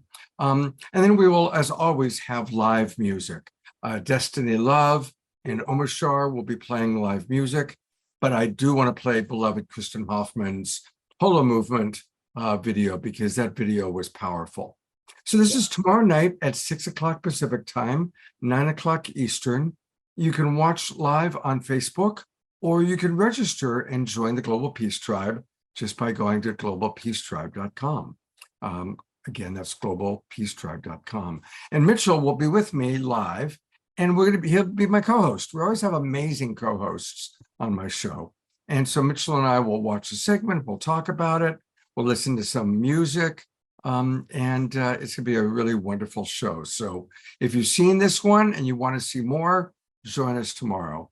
And Mitchell, again, brother, I truly believe we might be brothers separated at birth because we've both had such similar lives of bringing conscious media to the world for a very long time. Very true, Scott. Very true. God Yeah. bless you. And I Great look stuff, forward mate. to having fun with you tomorrow night, Absolutely. bringing all of this forward again. Absolutely. Truly. Thank you, brother. Well, I want to just thank all of our speakers tonight. I am just so moved, as I hope all of you have been. It has been such an education, both of the mind and of the heart, and God willing, uplifting of the soul, to have us all feel the commitment that Lynne Twist spoke of, that we were just speaking of with John Schull, relative to everybody having a backyard. If you don't have one, go get one. I'm kidding you. Do something to participate in this simple process of watering our planet. That's really what it comes to, the focus on water and earth instead of just the air. And the air will be healed. That's the good news. It's not one or, it's both and. And the ideas of love, the idea of interconnectedness, the idea of kinship, all of this was resonating through each one of our speakers, and the importance of being of service. After all, that underlies all of it. Stepping out of ourselves and looking around at the world and seeing, how can I make a difference? What can I give forward?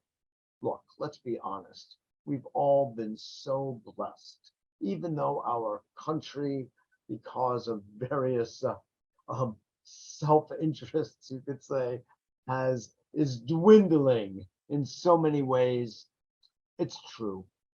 However, it's the people that make every community alive and vibrant and important, and it's our individual steps that make the world a better place.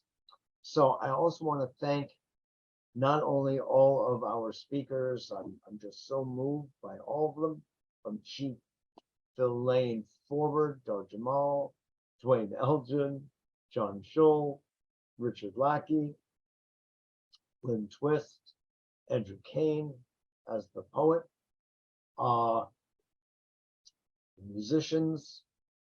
I also want to thank our sponsors, Institute for Global Education, Planet Heart, A Better World, Committee for Spirituality, Values, and Global Concerns, and the Global Peace Tribe of Scott Katamas. So this has been wonderful. I hope you enjoyed it as much as I did.